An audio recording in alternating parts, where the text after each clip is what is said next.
I know we broke up, but do you wanna watch the Tonys this year? My brother. Does your big-dicked brother wanna watch the Tonys this year? What? Come on, hey. It's like if birthdays actually had any meaning, or your wedding was written by Stephen Sondheim. It's like if you're... Hello, all you theater lovers, both out and proud and on the DL, and welcome back to Broadway Breakdown, a podcast discussing the history and legacy of American theater's most exclusive address, Broadway. I am your host, Matt Koplik, the least famous and most opinionated of all the Broadway podcast hosts, and we have made it to the finish line. The Tonys are over. The winners have won. The performers have performed. And the internet has exploded. Thank God. The internet is dead. Long live the internet. With me today... Wait, did I say who I was? Yeah. And I was Matt Koplik. You said you were Matt Koplik? Yeah. The most opinionated and least famous of all the Broadway podcast hosts. With me today is friend of the pod, daddy of the pod. Please. Miss... Robert W. Schneider. Oh, hello, Matt. How you doing? Oh, hello. I have to tell everybody, just so you understand, I looked down at my phone for a second, and I didn't realize Matt was starting. And I'm looking at my phone, all of a sudden I hear, "Hi, welcome to blah, blah, blah. I'm Matt Koplik." And I don't change my voice that much. No, it just scared me. I was like, why are you talking to me like that? And then like, oh, you were recording? Oh, we started? We started. Thank God. First of all, Matt was doing mic tests before this, and I was gossiping like a little bitch.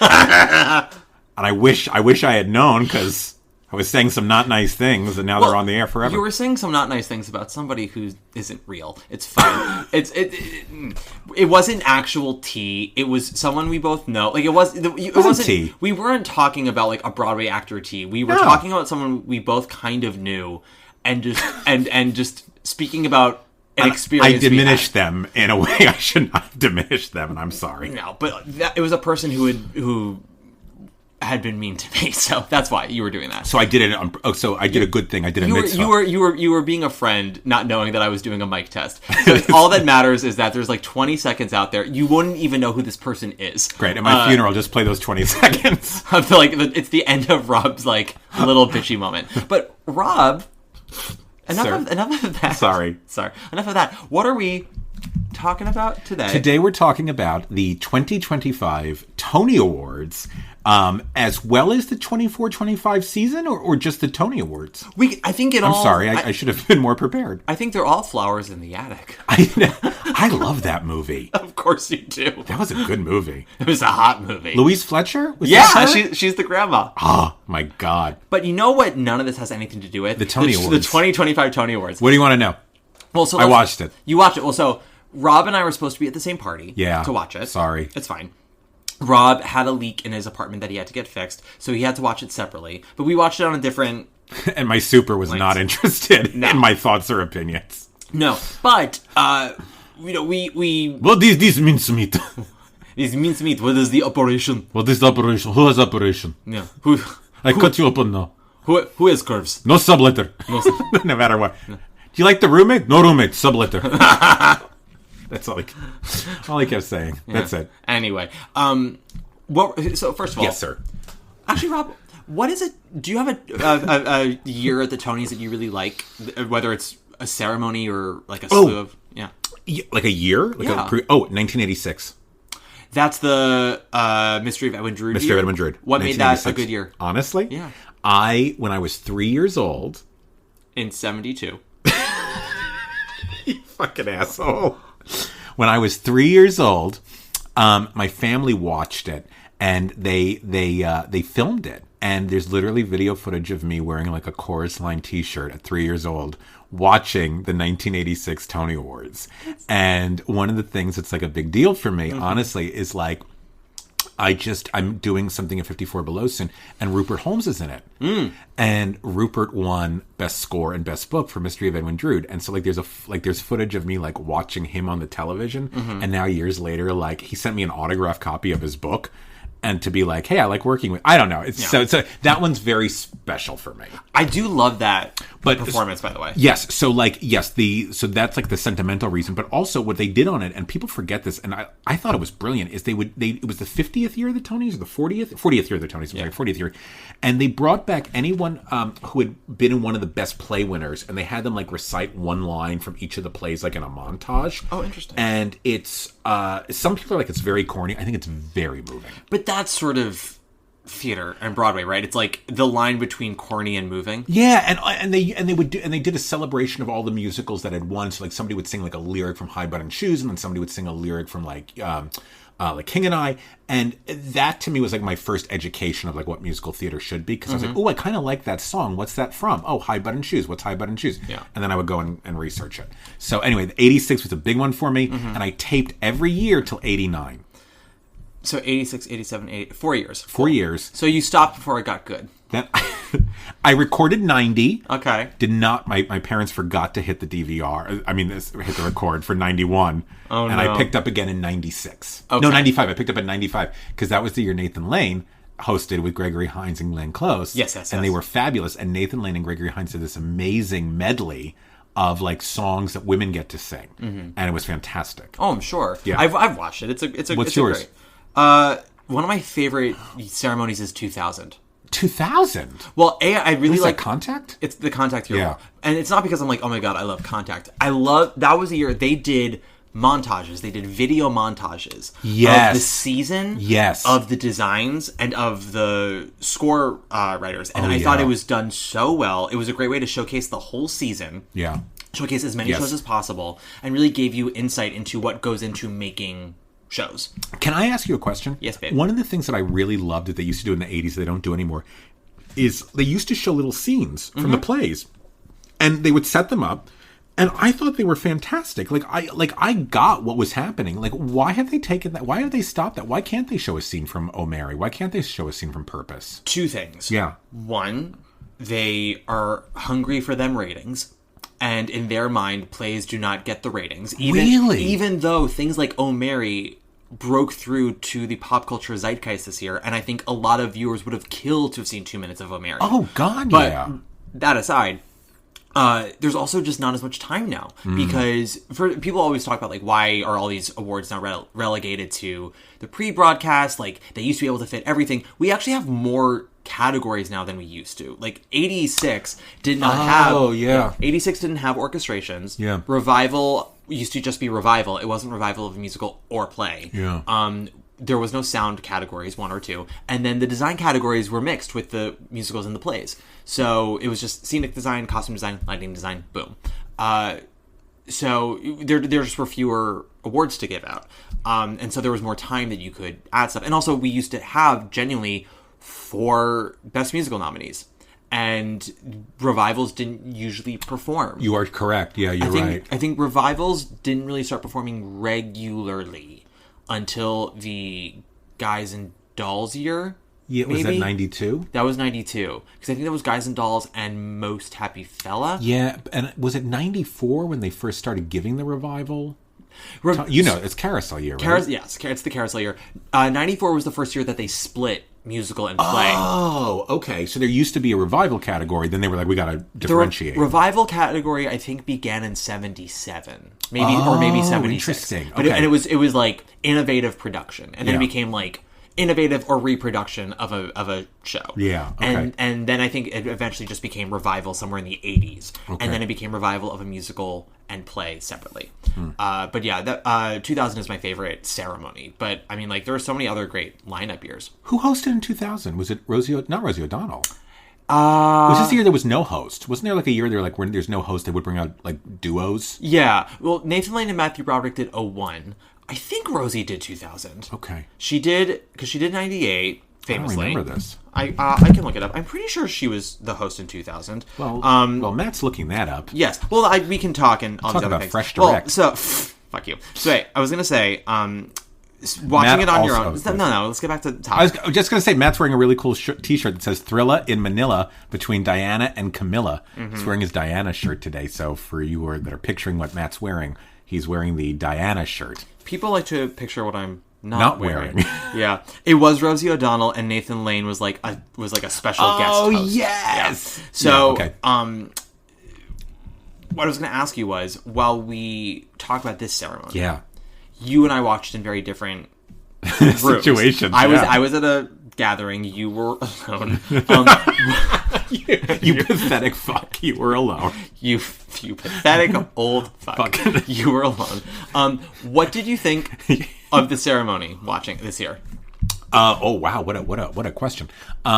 In terms of like the overall, first of all, the ceremony itself. What do you think of the ceremony itself? First of all, honestly, I thought it was the most beautiful in memoriam sequence I'd ever seen in my life. And I know that's such a weird place to start the ceremony, but honestly, like that really touched me. Although some idiot on like Threads or X or whatever the hell it's called now was like, I think it was really offensive that they sang Tomorrow for the dead people who can't see tomorrow. Yeah, and I was like, it was written by Charles fucking Strauss. He wrote Tomorrow. He died. Like, come on, you asshole. Yeah, to say that it's offensive. I'm like, first of all, you want to know who can't be offended? Dead people. They're not offended. Dead people can't be offended. Please. Like, fuck off. Charles would not be offended. He would be touched. He'd be so touched that he was the most famous composer from Broadway who passed last year. Yes. This was inarguably his most famous song. Yes. Not his best, but his most famous. You want to sing Put on a Happy Face? Yeah. Like, what else do you want him to say? Spanish Rose, come on. Actually, can you imagine? No, the worst one would be, got a lot of living to do.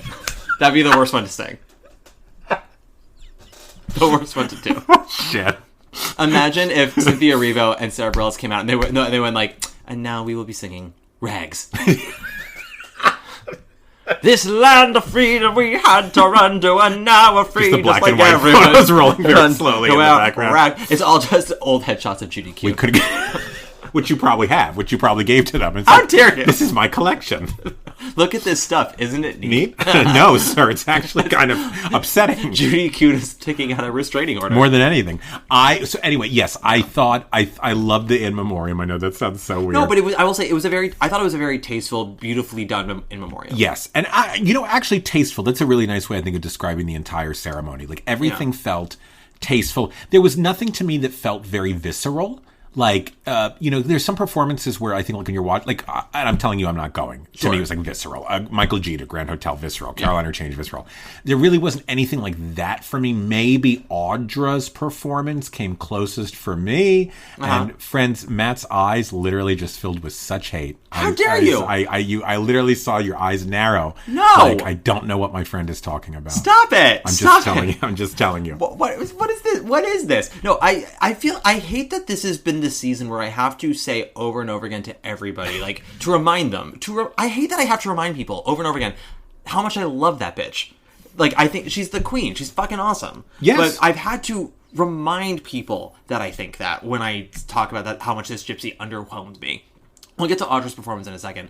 I agree with you. I think that the performances of the shows this year, I thought there were no full-on duds, but there was nothing that really was for the record books. Oh, you keep talking, because I want to read you something, if that's Please okay. do. May I read something? You better than anyone I know. Better than anybody I know, Rose. My good friend Josh Ellis, and I asked him if I could quote him on this, and he said yes. Josh Ellis, friends, if you don't know who he is, he was a Broadway press agent in the 70s and 80s. He did 42nd Street, Into the Woods, the list goes on and on. And he sent an email to all of his friends, and he said, depressingly bad choices on Tony broadcast. That was the headline. And this was his first paragraph, and I want to know what you think about this, Matt. He said, if your show is up for Best Musical, picking the exact right musical highlight to present on the Tony Awards broadcast is a monumental choice. You must choose something that makes complete sense without context, because 99% of the viewing audience needs to be seduced quickly and passionately. They blew their chance. Sad. Do you feel like that's an accurate statement? Do you feel like... Well, I think saying they blew their chance implies that everyone did a bad job. And I think the thing is, no one did a bad job, but I don't think anyone did a very good job. There are some shows that I found... I don't know what they could have done. Like, I don't know what Floyd Collins could have done, because that show is so unmarketable. And I am actually kind of happy they chose the call, because I thought that was the best number when I saw the show. Yeah. And I thought that they did the best they could, considering, like, what Jeremy Jordan does in the actual production. I'm like, you can't recreate that at Radio City Music Hall. So you saw all the shows this year. I did. So do you feel like the numbers that were presented were if someone said to you, hey, Matt, you have to pick a number from each of these shows, like, do you feel like those were the same numbers you would have picked? Like, for, like... Oh, no. No. I mean, again, it's... So, okay. Let's go off topic. I was just curious. No. It's all on topic. I didn't even get, by the way, I didn't get to read the most recent reviews of the podcast. We'll do that after the next break. Oh, I'm sorry. No. My brain is all over the place. But I told the people who wrote reviews for the podcast recently, because I read them on yeah. that I would give them their flowers this episode, and I will. We'll do it after the first break. Sorry, friends. Nah, they're fine. They people who listen to this podcast have learned how to be patient, because this podcast is long form, baby. But actually, this is a good time to announce this. Broadway Breakdown has launched a Substack, which is really exciting. And if you want, you can subscribe to it. There's a link to it in the episode description for the podcast. I took a quick peek at our Discord channel, which, by the way, currently has over 300 members. Very exciting. We launched the Substack privately on Discord a few days ago. We're recording this the Monday after the Tonys. We launched the Substack a few days ago on Thursday. And in the last 4 days, it now has 100 subscribers, which is really cool. But on the Discord, people were concerned that Substack was going to replace the Discord. And it's not. I'm here to tell you now, I'm kind of speaking out of turn. I'm not supposed to be saying this. Discord is going to stay. I'm glad that everybody really is enjoying it. We're figuring it out. Substack is going to be another thing we are doing with Broadway Breakdown. We are trying to get as many eyeballs on it right now as possible, which is why I am sort of putting all my effort and all of my interactions with listeners on Substack in this moment. I'm going to ask you a really stupid question because I'm 100. What is Discord and what is a Substack? Discord is a channel where people can communicate on a specific subject that they love. And that can be theater in general, a specific podcast, a YouTube channel. A lot of YouTube channels have Discord channels where fans... Is it literally discord.com? What is it? Really? Yeah, that's literally what it is. And the admins create multiple pages on the Discord, so it's if you want to talk... So on the Discord channel for Broadway Breakdown, we have a welcome page where people can introduce themselves. We have a channel for the podcast itself where people can write in about the newest episode, things like that. You can also @ people on Discord so they can respond to you. So a lot of people @ me on there sometimes. We have a channel for the Tony Awards. We have a channel for whenever we do a new series on the podcast. We have a channel for that so people can put in information on the shows that we're going to be covering. So when we did Grab Bag, people would send in media that they found on YouTube or whatever. Yeah, it's a really great spot, and people... there's a channel for Theater Talk where on the latest news. There's one for ticket advice, random for random things that people saw that day or feel that day. Is it like a message board? Kind of, yeah. It's basically that, but it's unlike Broadway World where people can create a thread and eventually it will die if people stop responding to it. On Discord, all the threads are just sort of in place, and you can just always contribute. Whereas Substack is a little easier for me. Is I am using Substack to expand the outreach of Broadway Breakdown, and I'm posting articles on there. Some of them are recaps of podcast episodes of Broadway Breakdown, and some will be new articles and reviews that I'll be writing originally on my own. So people who like my reviews on Instagram can join the Substack and subscribe to the Substack and see all the things. By the way, guys, Rob was not primed for any of this. He didn't know I was going to talk about any of this. This is a genuine interaction we're having. Yeah, I'm so sorry. I really don't know. This isn't Rob being and what is it, Matthew? Tell me. I'm going on the fly here. But... So people who want to read my writings or want to get newsletters, want to message me directly and don't want to deal with Instagram, you can message me directly on Substack. Also, it's a good way to support me. It's kind of like Discord meets, I don't know, Pinterest, a Tumblr board meets Patreon, because you can also pledge a subscription fee either monthly or annually, and it's free right now. Substack is free. There's no paywall. We will be eventually implementing a paywall where there will be some content that is free for everybody. You can read it whatever you want. And then other content that is going to be exclusively for subscribers, in addition to certain interactions with me that will be exclusive to subscribers. And that's not me being I have to be in a VIP section so much, as that there's only so much I can do and only so many listeners I can respond to. Yeah. And so Discord will be staying. I'm so happy people are finding the Discord. Great. We have over 300 members. It keeps growing. That's great. So that's going to stay. My input is going to be more on Substack, not because I dislike Discord because we're trying to phase it out. It's just easier for me to communicate with listeners on Substack, just the way that website is figured out. But also, people don't have to interact with me on Substack. plenty of people still interact with me on Instagram. So there were some comments in Discord where they're like, I don't want to have to learn a new website, which I totally get. I'm like, and in that case, you can just join the Substack if you just want to read my shit. Oh, wow. Okay. If you love listening to the podcast, but you're like, I miss when Matt used to write Instagram reviews. Yeah. That's coming back on Substack. That's great. Isn't it? We're excited. Thanks for explaining that. I really didn't know that. I really didn't. And it's, again, and I have to emphasize right now, it is free right now. You can pledge to be a subscriber, but you will not be charged. We will make an announcement when that will be happening, but it's new. This Substack is 5 days old, and we're figuring it out as we go. Yeah. So you'll also get into the ground floor and see how it grows. So hopefully it grows really nicely. This is to say, and then we're going to go to a commercial in a hot second. Oh, Jesus. This is to say, I used Substack to ask people for questions and comments they wanted us to cover on this Tony Awards. And so something that people asked was, how would you rank the performances of the ceremony? And I rewatched everything today. And I'm going to go through these specifically in a minute after the commercial. But I want to say, when we eventually get to the rankings and my thoughts on specific performances and whatever, I don't think any performance was bad. I don't think any performance was great either. None of them.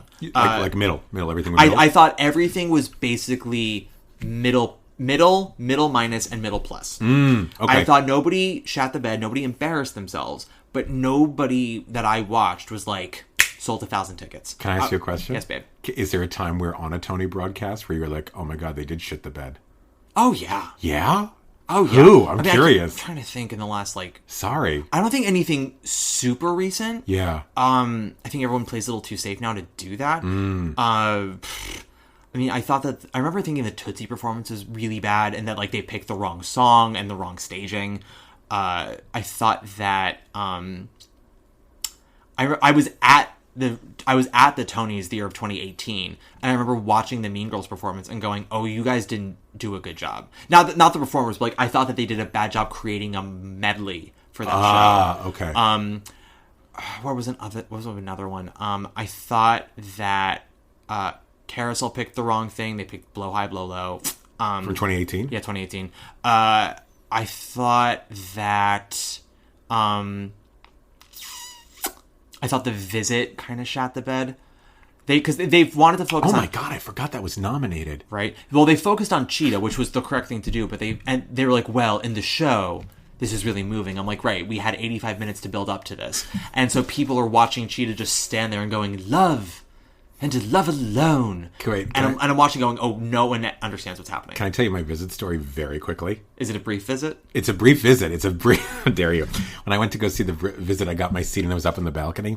And so it was on the edge, like on the aisle. And the usher said to me, he goes, well, I got good news for you. He's like, the good news is there's nobody sitting in the center. So if you want to move to the center, you can. He goes, the bad news is from the center, you can really see the show. That was the usher. That was the usher. I didn't mind The Visit, but I also understand completely why people hated it. I wanted to see that like in a small little black box underground somewhere. Everyone I know who has worked on it has said that the best version was the version they did right before John Doyle got in there. They said that the problem with John Doyle is that he cut all the fat, but he also cut some good stuff. Oh. And that by streamlining the show, a lot of really important shit also went away. Oh, interesting. And so it became a much colder, weirder show. Because I love the play. I like the play a lot. I want to watch the movie with Ingrid Bergman. I've never seen the movie. Oh, sorry. Yeah, but anyway. Sorry, friends. But so we will get to all of that in a second. We will talk actually about the stuff on Substack. We will talk more about the Tonys. I swear to God we will. But I hope people are just enjoying this so far. I am. First off, Rob, let us take a quick break. Billy, I beg to differ with you. How do you mean? You're the top. Yeah? You're an arrow collar. You're the top. You're a Coolidge dollar.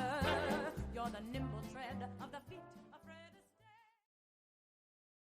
Astaire. And we're back. So, before we get into the Tonys, I know, I'm teasing you guys, but I swear to God there's a reason. I'm going to give the flowers to our 3 new reviews on the Apple Podcast app, and we will continue with some of the Substack questions and the Tonys in general. First up, please cue the Lighting the Piazza Overture. 5 stars by Bobby Booby. Love it already. And the title is You had me at Sally Murphy. This is the best Broadway podcast out there. I have struggled to find Broadway podcasts that I can tolerate for more than 5 minutes. I can more than tolerate Broadway Breakdown and the lengthy episodes. This isn't a read, I swear. Thanks, Bobby, I know it's not. Matt knows his theater history, and his analysis of current Broadway trends is always spot on. I break into a giggle fit every time he brings up Nickelodeon acting. I call it Disney Channel acting, but it's the exact same thing. As someone who is frequently called a theater snob, it's refreshing to listen to someone who is as particular as I am. He also worships at the altar of Sally Murphy and Judy Kuhn. Jesus, okay. He likes the correct Wild Party, doesn't call cast recordings soundtracks, and is obsessed with the 94 Carousel. All pluses in my book. I did see this review on your Instagram. I thought it was great. And he says you love the correct Wild Party, La Cusa. Yes. Okay, great. Keep going. Yes. Continue on. Continue on. 5 stars. The Brain of Broadway by Jim. Matt's Broadway Breakdown makes me a smarter critic. His encyclopedic knowledge and commitment to research makes his podcast one for intelligent theatergoers. Yeah, not for you dummies out there. We don't want you dummies. I can hardly wait to listen to his new offerings when they're available. If you love Broadway, you'll get hooked quickly, and you'll get critiques with strong opinions that are well thought out and explained. Subscribe today. You'll be glad you're listening. Thank you. And last one but not least, by Schmaum. Your mom? No, S-Mom. Oh. S-Mom21, otherwise known as Schmam. Schmam. 5 stars, and it's called Matty, I Beg to Differ With You. She's Irish in your version? I think it's a reference to Patti LuPone's Billy, I Beg to Differ Oh, With You. I'm sorry. I'm sorry. It's okay. Guys, Rob is pretty not smart. Jesus. It's a podcast. They don't know.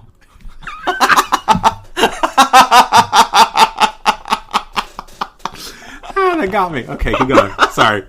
Okay. Sorry. Re-cue the Light of Piazza Overture. Sorry. Hit it, Ted. Fuck you. Overture. Okay. Let's go. Okay. Maddie, I beg to differ with you. I only came to appreciate theater late in life, if I'm allowed to consider my 30s later, and my introduction to theater... You're not in your later life.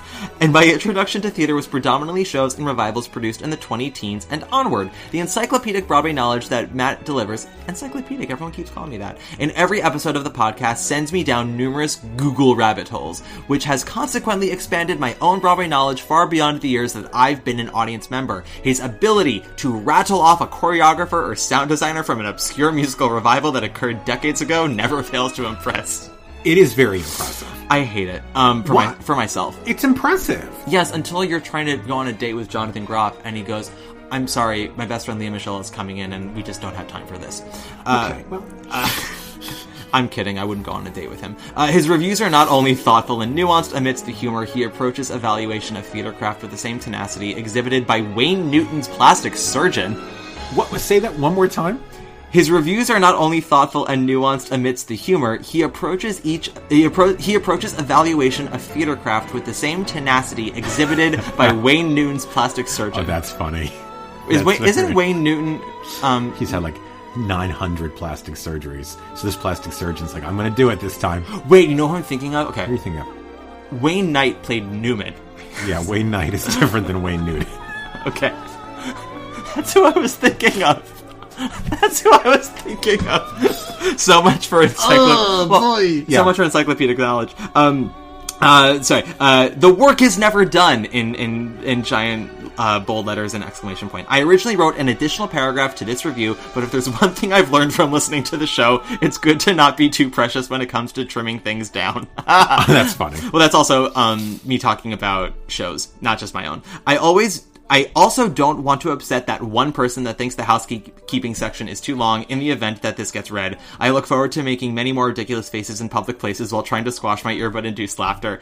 Also, I gotta say, fuck the people who say that the housekeeping is too long. This is the podcast. This What's is what housekeeping? we do. What do you mean? Whenever I say we have some housekeeping to do, we have to read some reviews. I gotta tell. What's wrong with that? There's nothing wrong with it. I had one episode where I was saying, like, here's what's gonna happen on the podcast for a little while with the Discord. And to be fair, I was talking about it for like 8 minutes, but I was being... You're excited. And I was going in depth about it. What's wrong with that? But I've learned to try to trim down my tangents. People don't like it, they can skip it.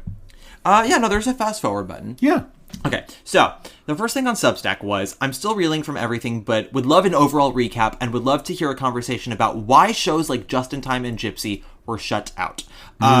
You did not see Just in Time, did you? I did not see Just in Time. Okay. I've read Just in Time, but I did not see Just in Time. Like, you read the script? Yeah. Yeah. I read the script after the fact, too. They sent me a script after I saw it. They gave me and my mom very lovely seats. My thing I said on Substack after the performance was Bobby Darin is still nowhere to be found in that building. Which is true. And I don't appreciate how people have let it slide because we like Jonathan Groff. Because there's no resemblance whatsoever to Bobby Darin. It's not even like physically. it's not even like he doesn't have to put silly putty on his face. He shouldn't have to do all the things. I'm not asking for a full transformation. I'm asking for something. Like the essence. Yeah, like something to differentiate between Groff and him. And if you've seen the show, you know that there's a bookend where it begins with Groff being like, I'm Jonathan Groff, and I'm going to be Bobby Darin for the evening. And then it ends with him being like, and here's why I love Bobby Darin. And that's all well and good. I'm a little convinced that they added that because Groff doesn't do anything to be Bobby Darin. Oh, interesting. He's got the charisma of Bobby Darin. Yeah, he's very he's so good at bringing a room together. He's a genuine star in the sense of that boy has, just good energy coming out of his pores. Yeah, he's so talented. Out of his sweaty pores. And he's a very lovely singer, and he's so enthusiastic, and is giving a very good performance in Just in Time. He is ultimately giving my third favorite performance in his category. My favorite is Jeremy Jordan and Floyd Collins, who's giving a career best stunning performance. Who's number 2? Darin? Darren Criss, yeah. Who is wonderful and maybe happy ending. Yeah. And I think if there's one thing that the Tony performance did, it actually kind of showed even further the details of his work in it. So fucking good in it. So good. And then Groff is third. But that's also a very good category. No one in that category was bad. But I think ultimately Just in Time just wasn't good enough. It's a very fun time, but they don't really do anything new or memorable with it. It's a fun time in the theater, and then I feel like with every block you walk away from it, your memories of it get more fading. Yeah. You remember Gracie Lawrence singing the absolute bejesus out of Who's Sorry Now. You remember thinking oh my god, the marathon that Groff went through. But then when you're thinking about the craftsmanship of it, I feel like it gets a little fuzzier over time. Was Bobby Darin's life I don't want to say worthy of a musical, but was there enough there to Oh yeah. We can tell a story about this guy? Absolutely. And I think they actually had the right attitude about how to approach his life, which was that it's very nonstop from Hamilton of why do you write? You're running out of time. Because he died young. Yeah, and he was told from a young age that he was going to die young. And so he very much was I got to hit the ground running. So that was sort of the whole energy of the show. The thing is, they kind of got away from that in the second act, but also I'm sure that he kind of got away from that as his career kind of faded away from him. But that is... he's got meat in there. And also, he grew up thinking that his sister, that his mom was his sister and his grandma was his mom. Yeah. Which is a very late in the show dramatic reveal. A little surprise. It's a little, okay, which one of you bitches is my mother? Let's imagine that the show goes other places.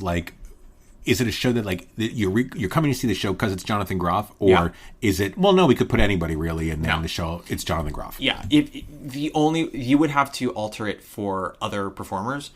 The thing I was told was that a specific major person on the team who had major creative say over it said that they wanted this to be Jonathan Groff's Boy from Oz. Oh. Okay. There's a difference. I would argue, I think Just in Time is a better constructed show than Boy from Oz. Really? Okay. I think Boy from Oz was not a good musical, but Boy from Oz was Boy from Oz was Hugh Jackman's Funny Girl. It was a bio musical that wasn't very good, but set him up for major success, and it wasn't watch Hugh Jackman be Hugh Jackman. It was watch Hugh Jackman save this show. And this is not watch Jonathan Groff save Just in Time. Just in Time actually kind of it's a solid piece. But it isn't that. It's watch Jonathan Groff be Jonathan Groff. And under the guise of we're doing a Bobby Darin musical. And as I said, it's a fun time. It's sort of like Here Lies Love meets Jersey Boys in the way that it's staged and designed and put together. But ultimately, I do think that there just wasn't enough meat on the bone for people. Okay. And that Groff himself isn't what he's doing is a Herculean effort of a marathon of a performance. And he does almost everything under the sun a performer could do. The one thing he doesn't do is do Bobby Darin. There's nothing he's doing in it that's a surprise. It's just impressive. Yeah, yeah. And I think that's a key thing when we talk about performers going down this ceremony and the winners of, like, people who we thought could have been a contender and didn't win. It's like, well, what they did was impressive, but it didn't surprise us. Yeah. I mean, and pretty early on, it's always been like, well, it's Darren Chris's Tony to lose, right? Wasn't that pretty much the consensus, or no? I think when the season began, well, first of all, people had it out for maybe happy ending, which, to be fair, before anyone saw the show, they just they couldn't beat the bad press of, like, they had to delay a month, they couldn't raise the money, like, the show might not even come to previews. It had all the makings of a disaster. And then people started watching and they're like, oh no, this show is actually quite special. And then it became, Darren's absolutely getting nominated. Is he going to win? I don't know. Tom Francis won the Olivier. Who's to say? And then there were shows coming down the pike that everybody just kept being like, well, let's see what happens. Oh, they announced Jeremy Jordan for Floyd Collins. Let's see how that goes. That could be Jeremy's Tony. Like, Darren was always in the conversation as a nominee. It was never like Darren's going to win. Interesting. I went on mic on this podcast last week to say that I thought Darren was going to win. Yeah. And I will also say I had other predictions that day that when 2 hours after we released the episode, I regretted like half of my predictions. Like what? I predicted Jasmine Amy Rogers was going to win for Boop on mic, and then like 2 days later regretted saying that. Why'd you regret it? Because I was talking to voters. I was getting the vibe, and then what the ultimate thing that happened was, is it Michael Paulson from the New York Times? Yeah. Released his voter survey that I think the day after the episode came out, like that Friday, and this was. So he had been polling 25% of voters, people who submitted stuff early, because I would argue like 60% of voters submit everything like on the deadline on that Friday, because they want to see shows multiple times, as many times as they can. Yeah. And the moment you submit your ballot, you can't get those comps anymore. Yeah, that is true.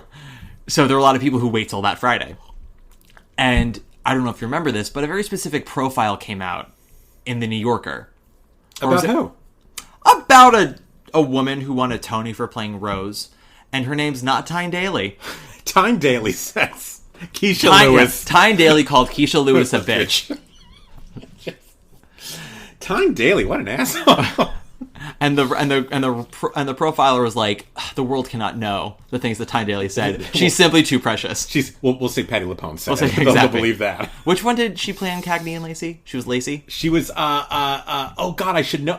They're taking my gay card away as they speak. All I remember was, Harv, what was the husband's name? Harv? I don't Harv know. Lacey?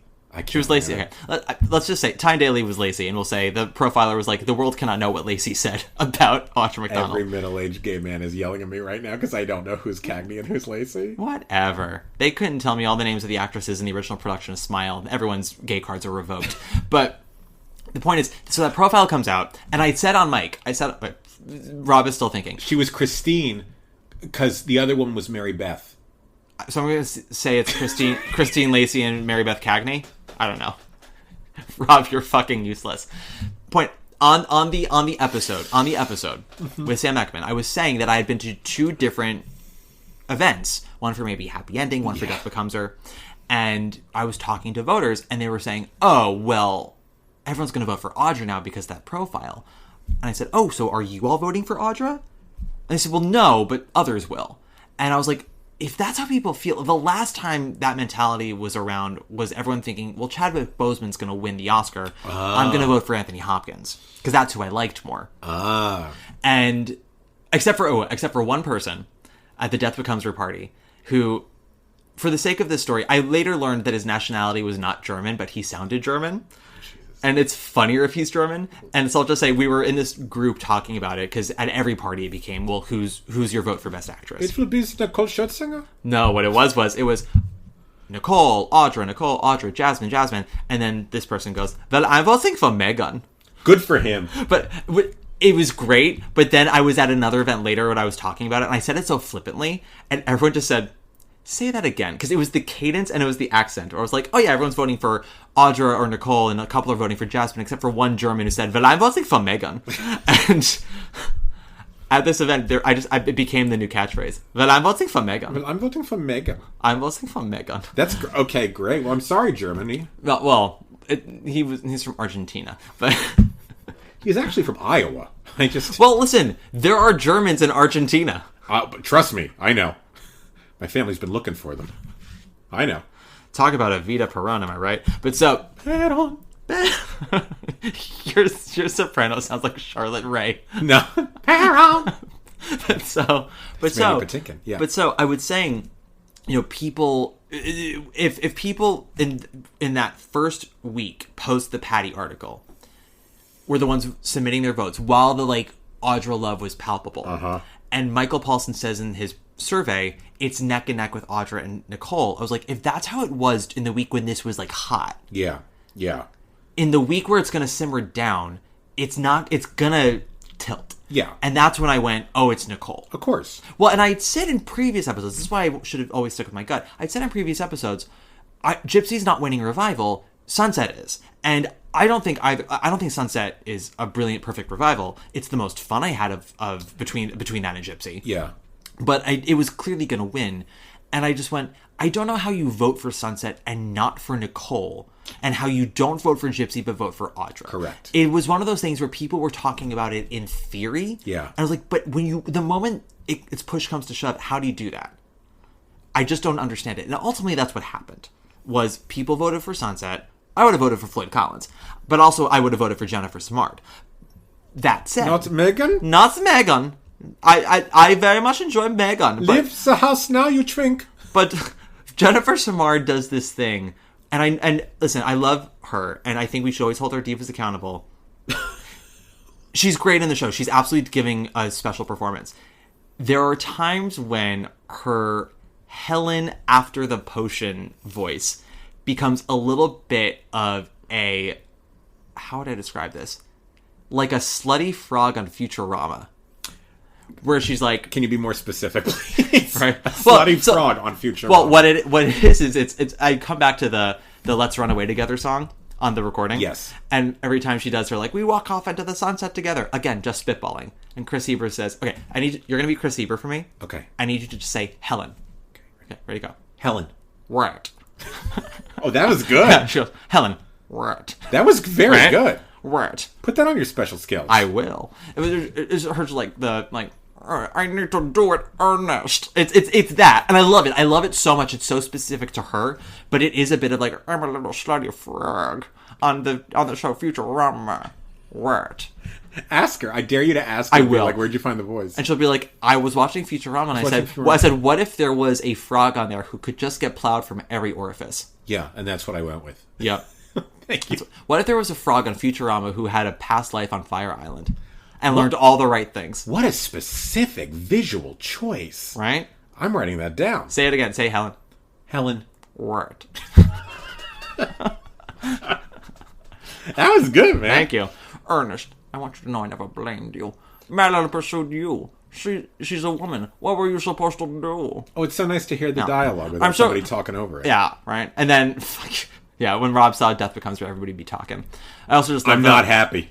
You're not happy. I also love, whoopsie, did I just say come twice? Yeah.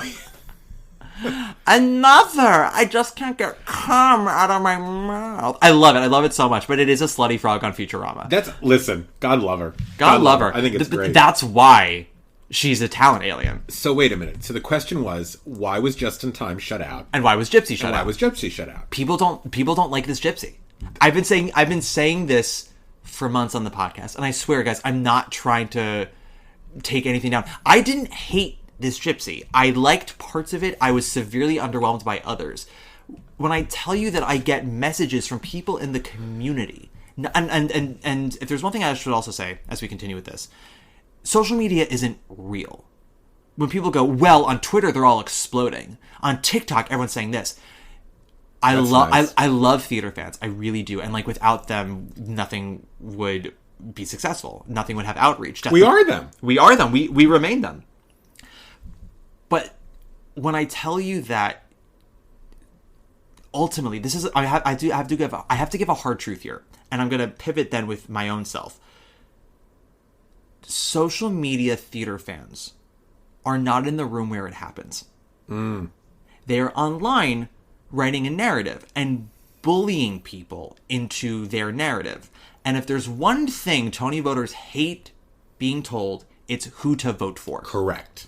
Correct. You do not. It's also like the moment Brent Brantley decided to like throw his whole pussy into writing an article about Audra Rose's turn. I was like, they're making her lose the Tony because they are telling people to vote for her. When the Patty thing happened, and then like a day later, Time Magazine was like, guess what? She's going to be on the cover of Time, and it's the day after the Tonys. I was like, that's so presumptuous.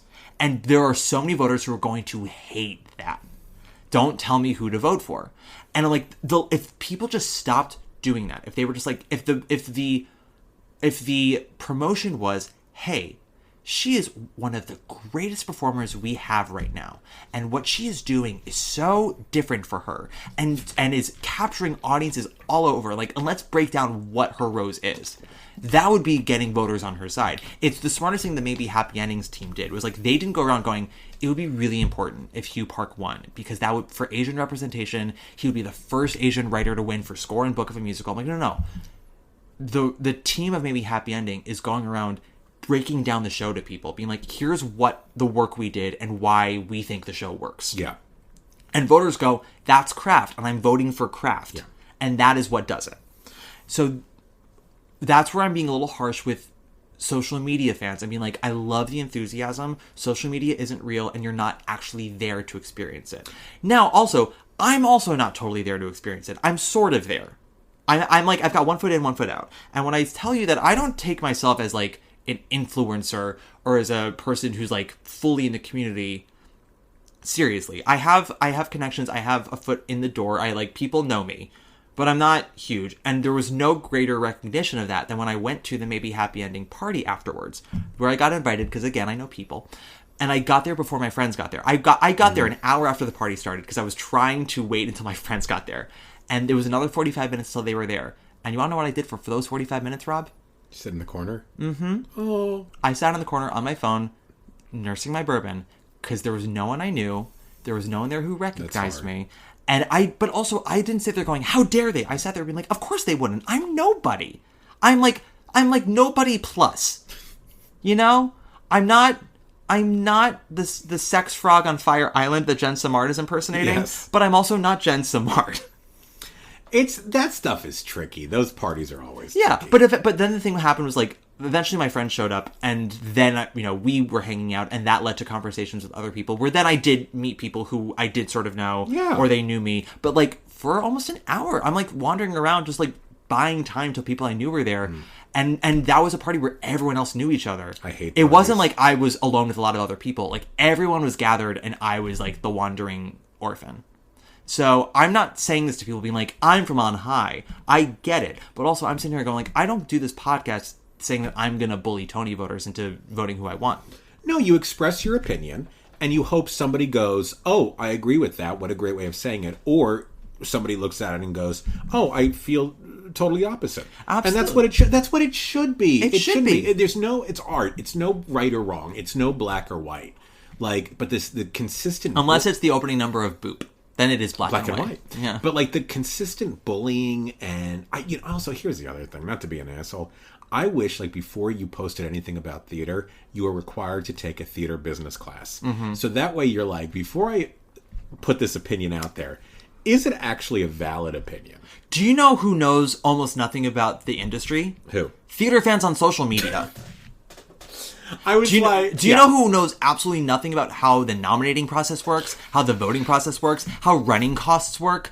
Most theater fans. Well, that's and they don't want to know. They keep spreading misinformation. It pisses me the fuck off. Well, they'll say something, and then you go on to correct them, and they yell at you, and I'm like, this is a fact. Yeah. Like, this is not an opinion. This is how this works. People going, why did they choose 6 nominees for Best Actor and 5 for Actress? That's sexist. I'm like, It's the percentages. And literally, this year onwards, they've made it so much harder for there to be more than that number of nominees in a category. It has to be an exact tie. And even then, from what I understand, if I read the rulebook correctly, because a listener sent it to me, they're like, I think this is what this means.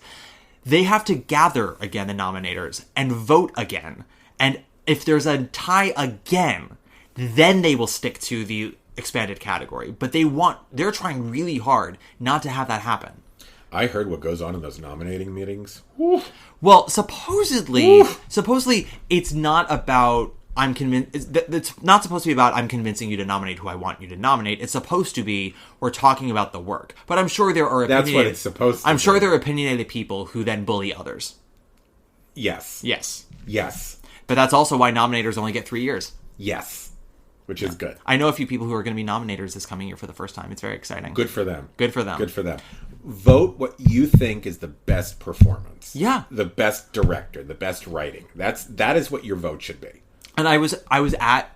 Put all the other crap aside. I was at an event for AKA, the advertising agency, the Saturday before the Tonys, and I was speaking to a few people, some friends, some people I didn't know, and they were producers, they were agents, people on shows nominated that year, and we were talking about like who they voted for, and it was a matter of, like, I was like, no, like, cone of silence, I'm not going to say your name, and I want to emphasize, I spoke to like 10 different people, so no one can trace this back. Of course.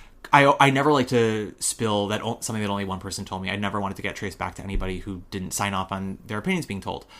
But like, a lot of them said Nicole, and they're like, that was the performance that stuck with me. Like, I saw it in November. I went back to see it this past month, and like, it's the one I'm still thinking about. And that's why they voted. That's what you vote. That's what you are supposed to vote for. Yeah. I don't think this is just my opinion.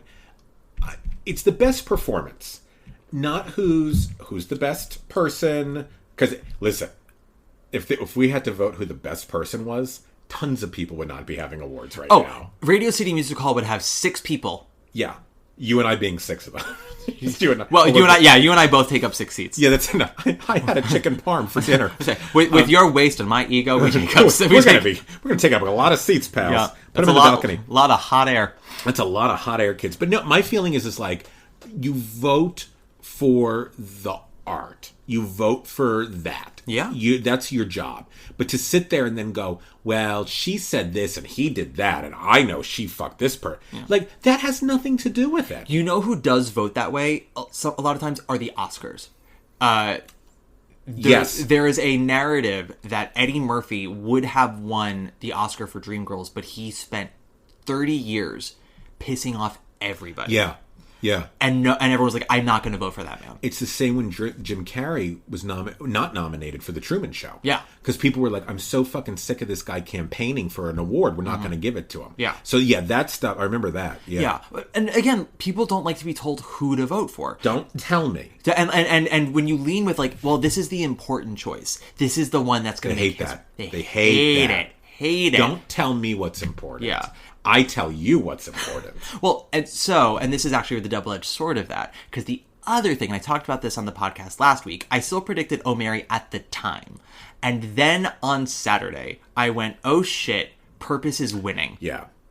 And I had said this on the podcast already, but it became more clear a few days later, which was the number of older white voters I spoke to who said, Purpose, just similar to the Nicole thing, or like Purpose really stuck with me, and like it has so much to say, and it's just so important right now. And then they would go, and I just don't know what makes O'Mary important.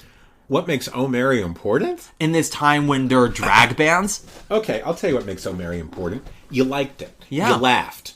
That's what made it important. But the Tony Awards have a stigma against comedies. Why? Especially with plays. They don't take it seriously. The only times comedies have won... Oscars do that too. It pisses me They off. really do. The only comedies that have won, like straight up comedies that have won in the last 25 years, 4 have been musicals. Okay. 3 of whom were big tittied hits that were also critically acclaimed. 1 shouldn't have been. The 4th one wasn't a big tittied hit, but it was critically acclaimed. What are they? I can't... Gentleman's Guide to Love and Murder, straight up comedy. Okay. Which I do think is a solid show. Okay. And also, when you look at that lineup, it was Gentleman's Guide versus Aladdin, Beautiful, After Midnight. Believe it or not, Gentleman's Guide was the artsy choice. Beautiful should have won. If you say so. Book of Mormon was the one before that. And Book of Mormon, again, critically acclaimed, straight up big titty hit. Book of Mormon, yeah. The next one was Spamalot. shouldn't have won. But again, huge hit and got like a huge sign of approval from the New York Times. Just remind everybody, what did it beat out? Would you remind them what beat out this year? It beat out Dirty Rotten Scoundrels, which was funnier. Genius. Brilliant. Spelling Bee, which is perfect. Yeah. And Piazza, which is stunning. Once again, friends. Spamalot, the song with the Swedish face-slapping shit. The fish, yeah. Beat out Light in the Piazza, Dirty Rotten Scoundrels, and Spelling This girl Bee. got beat by a horse, not a fish. Look at what's going on at Lincoln Center. Kelly O'Hara got kicked in the head by a horse, and she still managed to grow up hot. That is bravery. That is bravery. That is a journey. Damn it. And then before that was Producers, which again, like critically acclaimed, huge hit. The only play of the last 25 years that you could argue is a comedy and won was God of Carnage. And that was because it was prestigious movie stars, import from London. God, yeah. And I also say, like, I saw God of Carnage for that original cast. It was a fun time. And they also then were like, but it also has something to say about society. It had sorry. I know. But also, like, does it always have to have something to say? God of Carnage was a tight 100 minutes. I laughed. I enjoyed my time. Really? Were you watching something else? Yeah, I was watching your sex tape. Well, that was not 100 minutes. Sorry, I was watching her sex tapes. Oh, I'm sorry. sorry. Over the years. It was, yes, this one lasts 99 minutes. It takes me a while to get the pants off. Yeah. Sorry. It was Rob Schneider and Sherry Herman, this series. Feud. Brian Murphy's feud. Brian Murphy's feud. Rob v. Jerry. Rob v. Jerry. With Sarah Paulson as the poppers. Bang the tight drum slowly. Honey, it wasn't tight. Oh man, God of Carnage. Okay. That was a play. I like art. It was written. I like art. The play or the thing? Art, the play, Yasmina Reyes also. Which is coming back, by the way. Which I'm actually excited about, because I remember seeing the original of that. Holy shit, with that cast. Yeah. Oh my God. You were in grad school at the time, weren't you? My grandson was. I took him for a graduation trip to see Alan Alda and Victor Garber. And you said Alan Alda, you whippersnapper. You got a career ahead of you. I remember when I used to bounce you on my knee. Remember? God, what a good kid. Anyway, so that's why Gypsy and Justin Time were shut out, because Alan Alda's a whippersnapper. And on that note, let's take a quick break. Avuncular. That's what I would call Alan Alda. Avuncular. Billy, I beg to differ with you. How do you mean? You're the top. Yeah. You're an arrow color. You're the top. You're a Coolidge dollar. You're the nimble tread of the feet of Fred Astaire. And we're back. Next person on Substack writes, was Oprah presenting Best Actress a sign that they thought Audrey would win because it felt that way to me? Yes. 210%. Yeah. Didn't they have Chadwick Boseman's widow come out to present Best Actor or something like that? She was there or something. Yeah. Like they kept mentioning she was in the audience, I think, the whole evening. Never, if you want the most egg on your face, set up your ceremony not knowing who the winners are, but thinking you know who the winners are, and then watch it backfire on you. That was very clear. I think, yes. Yeah. Yes. Although I will say, so at the Maybe Happy Ending party, I was talking to a few different people, and then I cross-referenced with some friends of mine today on Instagram who were also there. Because I was told that there were 2 awards where this is their words, that it felt like the air was sucked out of the room when they won. No. Oh. Nicole winning was not that. Oh, okay. If you can believe it or not. It was Eureka Day winning Revival. You go ahead, because then I have a question for you. The second one was Purpose winning play. As opposed to O'Mary? O'Mary or John Proctor is the villain. Oh, yeah. Also that I thought was going to... Yeah, okay. Another one where social media writes a narrative that's not true. True. And I had said on the podcast, John Proctor is the villain had a major surge in the last couple of weeks, where I think people were taking it a lot more seriously. It is a cultural hit. People are talking about it. People are excited for it. I really liked John Proctor a lot. I told Tanya Taymor to her face that I'm signed up for everything she does now. Oh, brilliant. After Jonah, Outsiders, and now John Proctor, I'm like... She's brilliant. I'm like, you're going to shit the bed I didn't say this to her face. I'm like, she's going to shit the bed at some point. I'm still going to keep showing up. I don't care. She's so good. She's so good. Okay. Between her and Michael Arden, I have more faith. I have more faith. And then with Jasmine and Helen J. Shen in the acting field, the future is looking a little brighter today. Oh, we're great. We're in good shape. We're better. We're out of bed. We're on our feet. But This was to say, they said purpose winning, the air was sucked out because everyone was like, clearly Oh Mary or John Proctor, and then it was purpose, and everyone was like, and then Eureka Day, what they said was, it wasn't that people were mad, it was people were like, oh, because it felt like it was going to be Yellowface. And then when it was Eureka Day, everyone just kind of went, huh. So I have a question for you, and I wanted to ask you this. Eureka Day, it won Best Revival. Yes. Is it a play about COVID? No. COVID is the punchline at the end of the show. How old is this play? I think the play is 6 or 7 years old. How is this a revival? It's not. Eureka Day had a production in New York, I think in 2018, maybe? And then petitioned to be considered a revival because of that, under the classics rule, which they got away with, which is another reason why I think people were a little miffed that they won. Because they This is not a revival. It's not, but also neither is Yellowface. But Yellowface at least has been around now for about 22 years. You see, that to me feels more like a revival. The classics rule was implemented for shows that had been around for a good chunk of time, but just had never been on Broadway. Yeah. That was what got Assassins nominated for revival, because Assassins had been around for 12 years. Yeah, it's been around. Yeah. Oh my God. Okay. Eureka Day has not been around for 12 years. So it's a bullshit nomination. Them winning is not their fault. Could they have petitioned to be best play and they chose not to? They petitioned for revival. They were like, we don't want to be in the best Manhattan Theater Club petitioned them for revival. Maybe there's a lot of competition? Okay. I think they were very smart. They were being very smart and strategic. And listen, hate the player, not the game. Yeah. And they won, and it's not the fault of Anna D. Shapiro and her company that they put on a good production.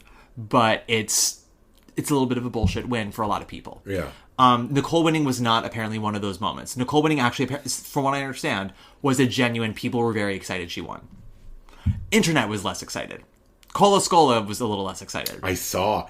I actually would love to see a Tony's next year where it's Cole and Sam Pinkleton. And they're just sitting there like the Muppets. I would love that. Like we're just commenting on the whole show. Yeah. Well, the other thing is, if you watch the full clip, Cole then kind of backtracks when Cole says, huh. The clip we're referring to is when Cole and Sam Pinkleton are in the press room and they find out that Nicole just won. And Cole goes, huh. 4 more years. Yeah, exactly. It got me so good. Well, and then everybody laughs, and then Cole goes, I don't even know what that means. And I'm like, Cole, they know what that means. I'm like, Cole, you know what you meant. Cole, you're funny. You know what you meant. But like, I don't think that Cole said that being like, oh, she's MAGA. Cole said that because that's what people think now when they think of Nicole. You know what I'm curious about with Cole? What's next? Cole and Nicole? Or Cole? Cole and Nicole. I would see that. Yeah. Like, what are they going to do next? Sideshow. They're going to do I Sideshow. would see that, honestly. Nicole is Violet, because of course she is, and Cole is Daisy. Oh, you see, I'm doing Arsenic and Old Lace with Patty and Keisha Lewis. That's my next one that I'm doing. I hope you get to see that. Keisha's Arsenic and Patty's Old Lace. Arsenic and all that. Arsenic and yeah. You were saying, I'm sorry. Well, yeah. Eureka Day. That was my question about Eureka Day. Next person writes, the Oh Mary shocker of not winning Best Play, which we just discussed. Which we talked about. Act 1, meaning the pre-show, the pre-telecast, was much better this year since one of the hosts wasn't completely unlikable. Who was one of the hosts for the pre-show last year? I don't know. Or did they mean like Cynthia Erivo's unlikable? No, I think they mean... compared to the pre-show last year. Who hosted pre-show last year? That's a great... Friends, we're going to find out the answer to who hosted pre-show last year. Who hosted the pre-show in 2024? You probably was screaming it at us. Yeah. I didn't watch the Tony. Well, Ariana DeBose was the host overall. Yeah. Did she host the pre-show, though? No. I think... No. Julianne Hough and Utkarsh... who's this person? Oh, that dude! Who? From the Mindy Project and Pitch Perfect. This guy. What? Who is he? He was on the Mindy Project. No, Did he was theater? No, it was a very random co-host, and he didn't look like he wanted to be there. I think that's who they meant. If that's not who you meant, I'm so sorry, but that's what I took. You know what my favorite part of last night was? What? Cynthia Erivo was like, Broadway's always home to me. And I was like... You've done one show. I was like, how many shows has she done? And I looked at her, and she produced like Fat Ham, I think. Mm-hmm. And then she was just I will say, Cynthia Erivo had a good team of gay men writing for her, because I don't know how it felt for you. With us, we were watching it, and on our bingo card, because we were playing Tony Bingo, one of the tiles was Cynthia Erivo lands a joke. And then she landed one in the first 2 minutes. And then she continued to land a whole bunch of them. And She's great. Yeah, no, we forget all the time she's so good at what she does. Yeah. Because then she'll do an interview and we're like, oh. But then she'll perform and we're like, oh, you have the voice of a generation and you're a very gifted actress. Oh, she's very... I mean this in the best way. Like, there's a slyness to her that I love when she hosts. And there's also... She's enjoying it. There's an ease to it. Yes. She's relaxed. It's very ta-da, still got it. Yeah, I love it. I love it, yeah. It's fabulous. In a weird way, she's kind of like a Streisand of our times. Oh, yeah. Yeah. And I'm sure she's very meticulous about everything she does. But I would hope so. There's a slyness to it. What word would you use to describe last night? Mine would be safe from the performances picked, like Death Becomes Her, Operation Mincemeat, and the way the voters voted, like Purpose Winning, and maybe Happy Ending Sweeping. I don't think maybe Happy Ending Sweeping was safe. And then the only thing that didn't seem safe to them was leading actress. Oprah being the one to make an indirect Lapone joke. Do you remember what the Lapone joke was? People were talking when she did it. It was something along the lines of, she was coming out, she's going to announce Best Actress, and I know you've all got opinions on that. Mm-hmm. And everyone started laughing. She goes, no, I've been reading. So it was very clear what she was referring to. Yeah. Yeah. I'm glad that she didn't say anything about it being a beautiful day. That was very, what's what I'm looking for? Classy of her. Listen, those women have more class in their little fingers. Yeah. Then I don't even want to get into that. No, that's the thing. I will say, the one thing I will say about the Patti LuPone thing, and it actually should be indicative of the community at large, is yes, it is in a lot of ways collaborative. Yes, it's in a lot of ways accepting, but it is also quite Mean Girls. Very plastics, very Heathers in a lot of ways. You mean the comments, or what? No, I mean no, Broadway in general. Oh yeah. Because what I'm saying is for decades, Patti LuPone was at the top of the food chain, whatever the fuck it is. And when this happened, the way that people turned, it wasn't that people always loved her and then had a massive about face. It was a lot of people who haven't liked her for years and couldn't say anything, getting their opportunity to finally say what they wanted to say. And as far as Patty's aware, she probably thought all those people, if not like were her best friends, she was like, oh, we had a fine time. I was a perfect person around them. And then being like, no, that whole show, you were a monster. And I know people who've had lovely experiences with Patti, and I also know people who've had awful experiences with her. I just don't understand. Like, in this business, like where it's so hard for everybody, why do you gotta say that stuff? She doesn't. And she's never... any of the stuff she's ever said. And I know people like, oh, but she's so honest. I don't think so. Well, she is. I don't think she's lying about anything, but but we're fetishizing it because you can talk about the stuff you feel deeply in a way that's respectful, that there are other people in this world you're speaking on. And the problem is that she ultimately eventually came for Audra, which became the straw that broke the camel's back. I thought it was classless of her to openly say on mic that Angela Lloyd Webber was an alcoholic. That's not her business to share. Listen, kindness is kindness. And my feeling is I don't think it's right to say, well, she called this person a bitch, but she's this, but you can't call that person a bitch. You don't call anybody a bitch. No. You just don't do it to anybody. Unless you're like, hey, bitch. Which you do all the time. To my own mother, yeah. But like... oh, leave that woman alone. No. If I did, she'd be very sad. If I greet my mother in the morning and I just say, good morning, mother, she'll go, what's up? What's wrong? What's happening? What is this? She'll go, which one are you? Exactly. She goes, what avatar is this? Are you the morning shift? Water waboo. I have to walk in every morning and go, morning slut. And then that's how she knows it's a proper morning. I don't know why, but I picture your mom sleeping like Auntie Mame with like the silk sleep mask on, like in the ruffled bed. We both sleep like Idina Menzel in Redwood, just like tangled up in the knots of trees. I didn't see that. But, going back very quickly. Yes. Kindness. Kindness doesn't kill anybody. And I don't know. I don't like that. You can listen. That's great that she has opinions about these people, and that's what she thinks. That's amazing. Why do you got to tear people down? She's also not always been right. Well, that's a whole other story. That's another story. Never mind. Anyway, I mean, I thought that everyone should have had their antennas up when she went in print multiple times to tear down Sherry Renee Scott for Women on the Verge. I'm like, I'm sorry, that's a bitch move, and I know we're not supposed to call people bitches. But that wasn't her being a bitch. That was a bitch move. It's being an asshole for no reason. He's an asshole. Except, what's that from? Isn't that from Back to the Future? Oh, that's right. He's an asshole. That's right. Oh, I like that. That's good. Thank you. Good old Back to the Future. That's a musical. It was a musical. Yeah. It was a car. It got someone mad at me for writing Why? it. Because I wrote a bad review for it on Instagram. And someone's angry at you because of a bad review? Yeah. See, I don't know about listeners. Hello. I don't know if you could do this. I can't do this. Like, you and I have different tastes sometimes. Yeah, we disagree like 20% of the time. Yeah. But I would never once go, oh, I hate Matt because he likes this and I don't like that. Like, I can't understand that. This was that I had the audacity to write it and put it out on Instagram because they felt that Broadway was still in a sensitive spot and we needed to support everything to get audiences back. And I said, you want to know what doesn't need support on Instagram? Back to the Future, 3 months into its Broadway run. But that's a story for another day. That's the point of art. The point of art is for somebody to look at it and then give their thoughts and feelings and opinions on it. Yeah. But to yell at, I could never look at you and be like, "Oh, our friendship's over because you liked Eureka Day and I did it." You know what I mean? Also, tell me how Back to the Future's success helps theater. How does that help future artists? How? I don't know. I haven't gone back to the future yet to tell you. Yeah. It's like a lavender marriage. I'm like, who does that actually help in present day? I can't say who I was going to say. There's a couple of people I'm thinking of. Diana Van Furstenberg and her man. The 90-year-old guy, right? Yeah. Was like, he's like, I'm a homosexual. But I still have sex with my wife. Of course you do. Well, her name's Diane Van Furstenberg. Is it? Diane Van Furstenberg? So I said, yeah. She's the Grand Marshal at the Eagle. Diane Van Furstenberg. Anyway. And you want to know who she's voting for? Oh, no. She's voting for Megan. Get the fuck out.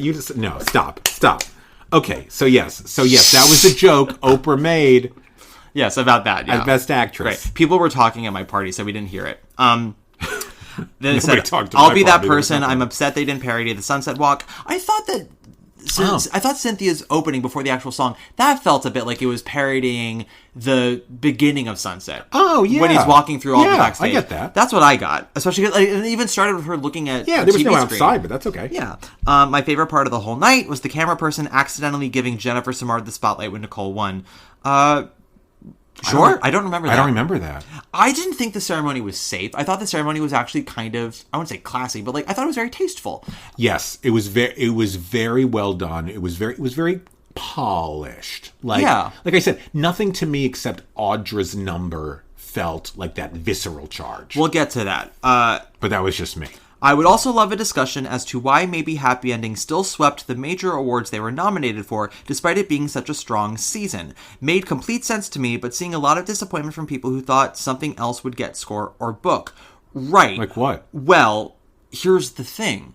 Once again, people going online and they want to make things a whole tizzy. Yeah.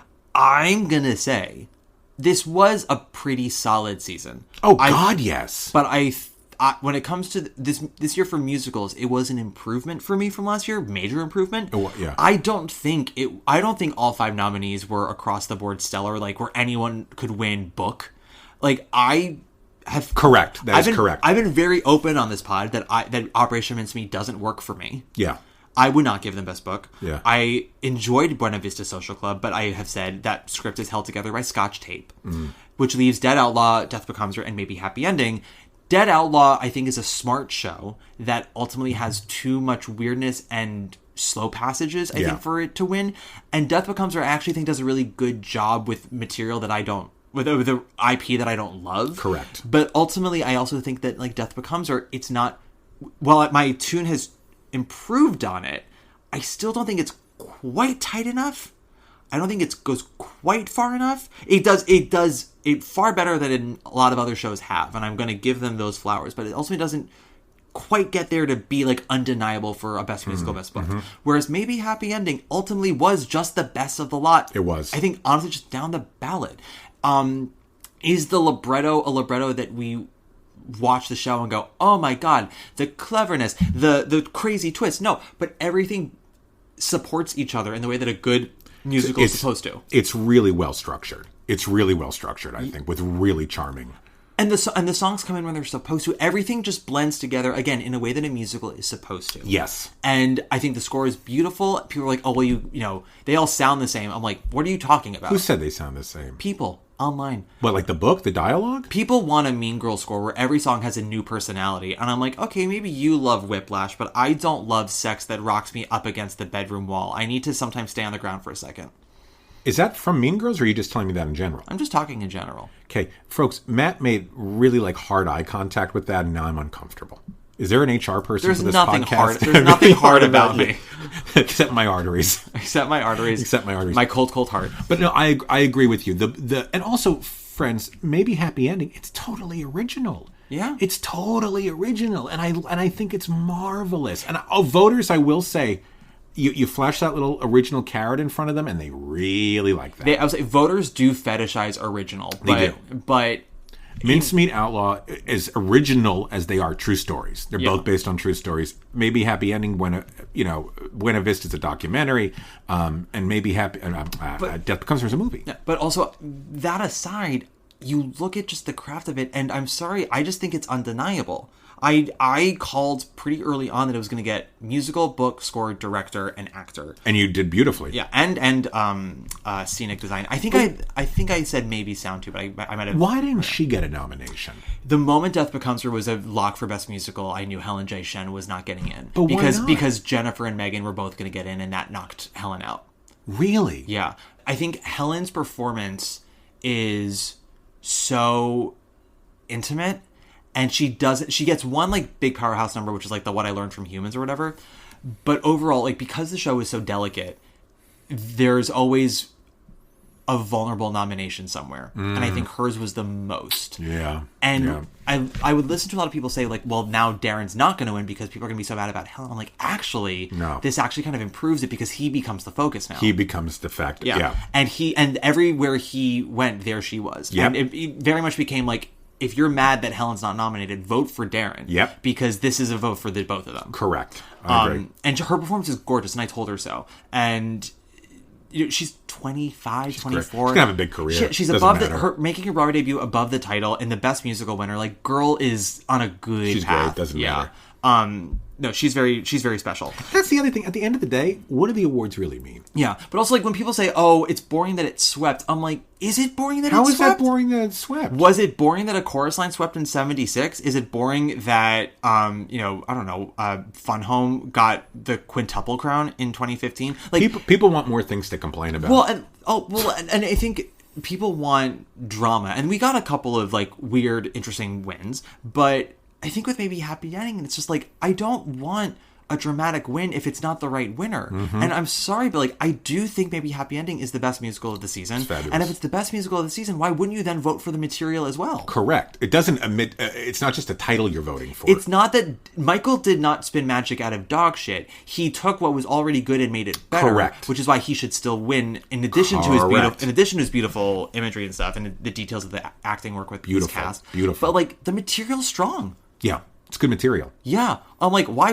Like, people were trying to tell me that Something Rotten was going to upset Best Book at the Tonys instead of Fun Home. I'm like, what? I'm like, Fun Home doesn't have an ounce of fat on it, and it is weird and smart and dark and moving and beautiful. That is a fucking tightrope to walk, and you're going to reward that. And people do, and they did. Good for you. I love telling people to stop it. There was somebody at our viewing party who made a very bold prediction right before the envelope was open for a category. I wish I could tell you which one it was, but it was such they said, "Oh, this thing could upset," and something that was just so clear to me wasn't going to happen. This thing could upset. Okay. And I remember turning to this person and I said, "Did you just take a whiff of poppers?" The person knows who they are. I don't remember what category it was, but it wasn't this. But let's say it was score. And they were like, "Oh, Real Women could really upset here." And I went, "Did you just take a whiff of poppers?" Again, that wasn't the category, but it was something like that. Yeah. Okay, moving on. The order of awards was wild. Thoughts on Yellowface losing even though Francis Drew won. When Francis Drew won, which I was thrilled by, yeah, I was convinced Yellowface was winning. Oh, really? You thought that was going to be the... Okay. I didn't realize that was the spreading of the love. Francis Drew, ultimately what we have here is a Pearly Victorious repeat where the PBS broadcast benefited its supporting player who stole the show, but the show itself did not win revival. Yes, you're right. You're absolutely right. Yeah. My gut was, I mean, once again, I don't agree that Eureka Day should be a revival, but I was like, oh, I think it is going to be Eureka Day. Yeah. Well, and people kept talking about its relevance because of the vaccine stuff. That was the thing, and I was like, well, if it's relevant because of vaccines, how's it a revival? Because we're still dealing with the disease they're talking about in the show. Well, they're not talking about COVID. They're talking about like mumps or something. I'm sorry. It's a mumps outbreak. Also, where was the love for Left on 10th? Your favorite play of the season?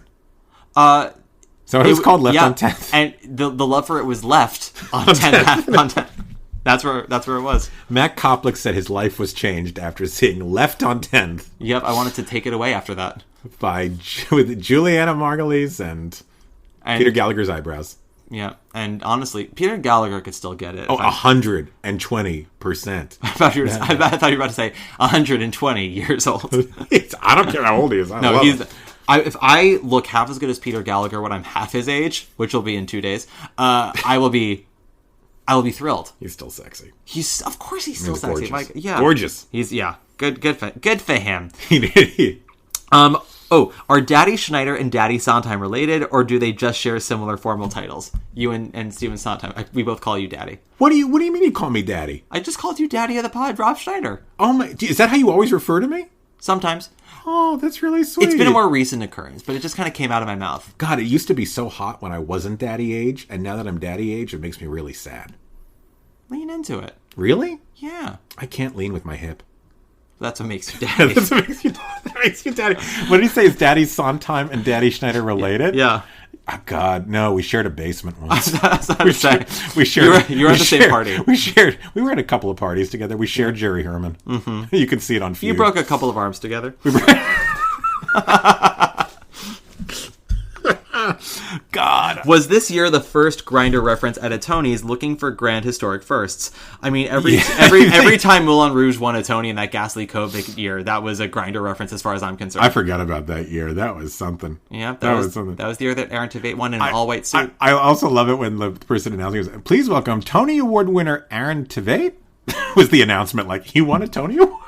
Aaron Tveit. Aaron Tveit. Aaron Tveit has a Tony. I like him. And Paul Alexander Nolan doesn't have a nomination. Well, I think he's so good. Yeah, no, that's a fact.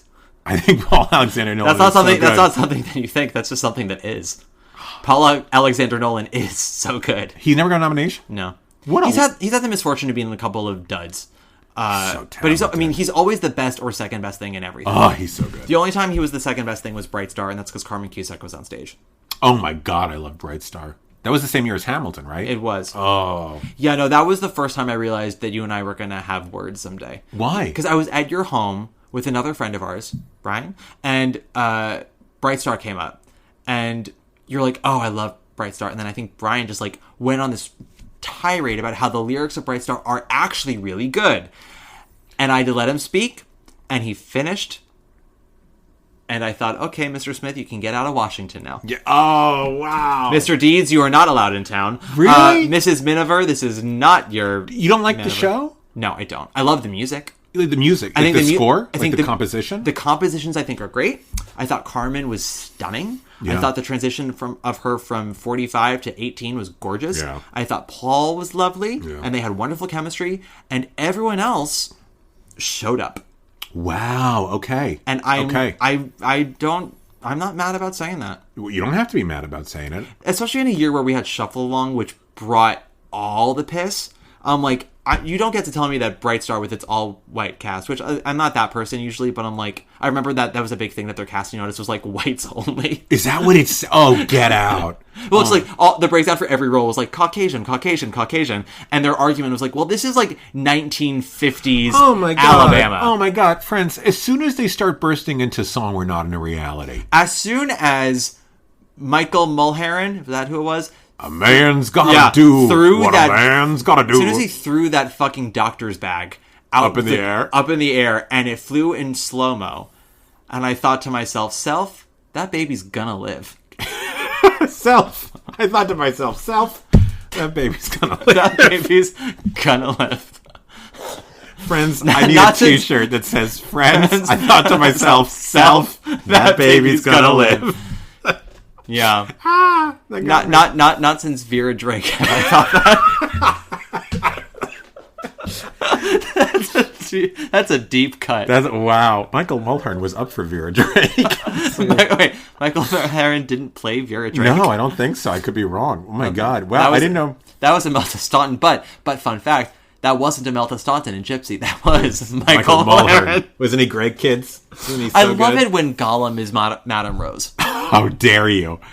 What I got inside of me, my precious. Why isn't Best Book a part of the main awards broadcast? Because none of the craft categories get to be on the main telecast. Because who cares about the craft? one time it was when they thought Tina Fey was going to win for Mean Girls, and then she didn't. Oh, that's right. Yep, that's right. Again, stop doing egg on the face. Egg on the face. Question for both of you. Oh. Favorite awkward or unplanned moment of the evening? This person's favorite was Andrew Lloyd Webber thanking Jamie Lloyd for their, quote, interesting interpretation of my piece. It felt like a cat marking its territory by pissing on everything. That is pretty fucking great. That's kind of amazing. My favorite moment is if you watch the Dead Outlaw performance early on when they have the cast member in the aisle doing like the "It's a man, it got out, it's a man." That was my favorite. And he's running away. You can see Jeremy Jordan in the aisle just go, "Oh." Yes.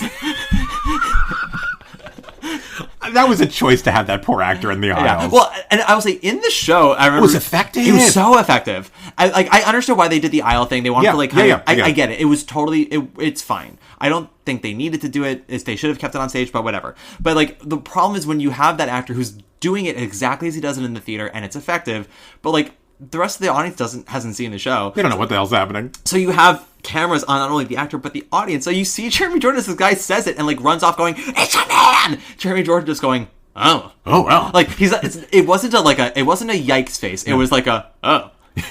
He was like, "Oh, we're doing it." Jeremy Jordan was every straight dad you bring to the theater. He's like, "Oh, things are going to happen. Oh, there's a story here. Here's a story here." Okay. I'm going to do two more, and then the next one we're going to talk about is rankings of performances, which will be after this break. Amazing. Okay. Thoughts on the shows who did and didn't get a performance slot, and if there was any reason beyond not being able to pay. There is a QAnon theory about why Just in Time and Real Women Have Curves performed and no other non-nominated shows. I wanted to ask you about this. Have you heard this theory? No. I wanted to ask you the question, like, what allows them to perform, what doesn't allow them? Yeah. The theory is, and I have no way to confirm this, so I'm not telling anyone this actually happened, but it's an interesting one. It's a theory. It's a theory. I've got a theory. It could be bunnies. That's Buffy once more with feeling. Bunnies aren't just cute like everybody supposes. Okay, enough. They also got the mustard out, but so that's another Buffy line. So the theory is that because this was the 10th anniversary of Hamilton, and they really wanted a performance of a reunion number, one of the things that Lynn wanted, or I guess what that they did to sweeten the deal, was let Real Women Have Curves perform because Lynn is supposedly an angel investor in the show. And is one of the reasons why it's been able to run for the last 2 months, losing money every week. Which is a noble thing for him to do. And that they included Just in Time to extra sweeten the deal for Groff. What? Really? I don't think that Groff would have refused to perform if Just in Time wasn't allowed to. It seems to me, if this theory is true, that Real Women Have Curves was the first brick and that Just in Time was the second. I have no confirmation. I don't have receipts. That's what you're thinking. That's not what I'm thinking. You're just you're repeating what the theory is. I don't think about Hamilton anymore. There was one part of the Hamilton performance where my mom and I texted each other because, and we'll talk about this after the break. Like overall, I thought the Hamilton performance was very good. There was one moment, and I won't say which one it was, where we both texted each other and we went, "Wow, it really has been 10 years, hasn't it?" Somebody not look good for you? There was a moment of it where it wasn't maybe as tight as it had been 10 years ago. Oh, okay. The gifts were still there. We get older. But it had been 10 years. Takes a while. Speaking of she who people don't want to name anymore, it's why I hated the narrative anytime Patty would sing Evita in concerts and people would be like, "Oh my god, she sounds exactly the same." I'm like, she doesn't. She's 70 and she sounds incredible for 70, but what she's doing with Rainbow High is not what she did when she was 30 years old, coked out of her mind and scared for her life. No, we do a lot of things differently when we're 30 years old, coked out of our mind and scared of our lives, singing Rainbow High on a Broadway stage. But enough about your first marriage, Rob. That's true. It was a good marriage. Lots of Rainbow High. That was funny. I was Put that in your little play. That'll be for the next play. Put that in your little play. Wait, what was the original question, though? The question... Oh, this is what I wanted to ask you. I'm sorry. Yeah, reason why people perform to Mike. So let me ask you a question. So let's say I'm Death Becomes Her, right? Yes. And I'm nominated. Do I have to pay to be on the show? Yes.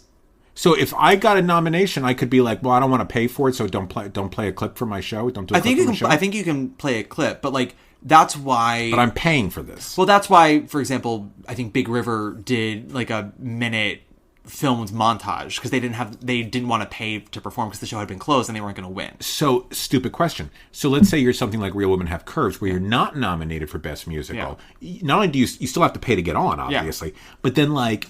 So here's a stupid question. Could the people of Boop have been like, we're paying to put Jasmine Amy Rogers on? This is what I was made I really don't know the answer. No, this is what I was made to believe happened. If you are nominated, it guarantees you a slot.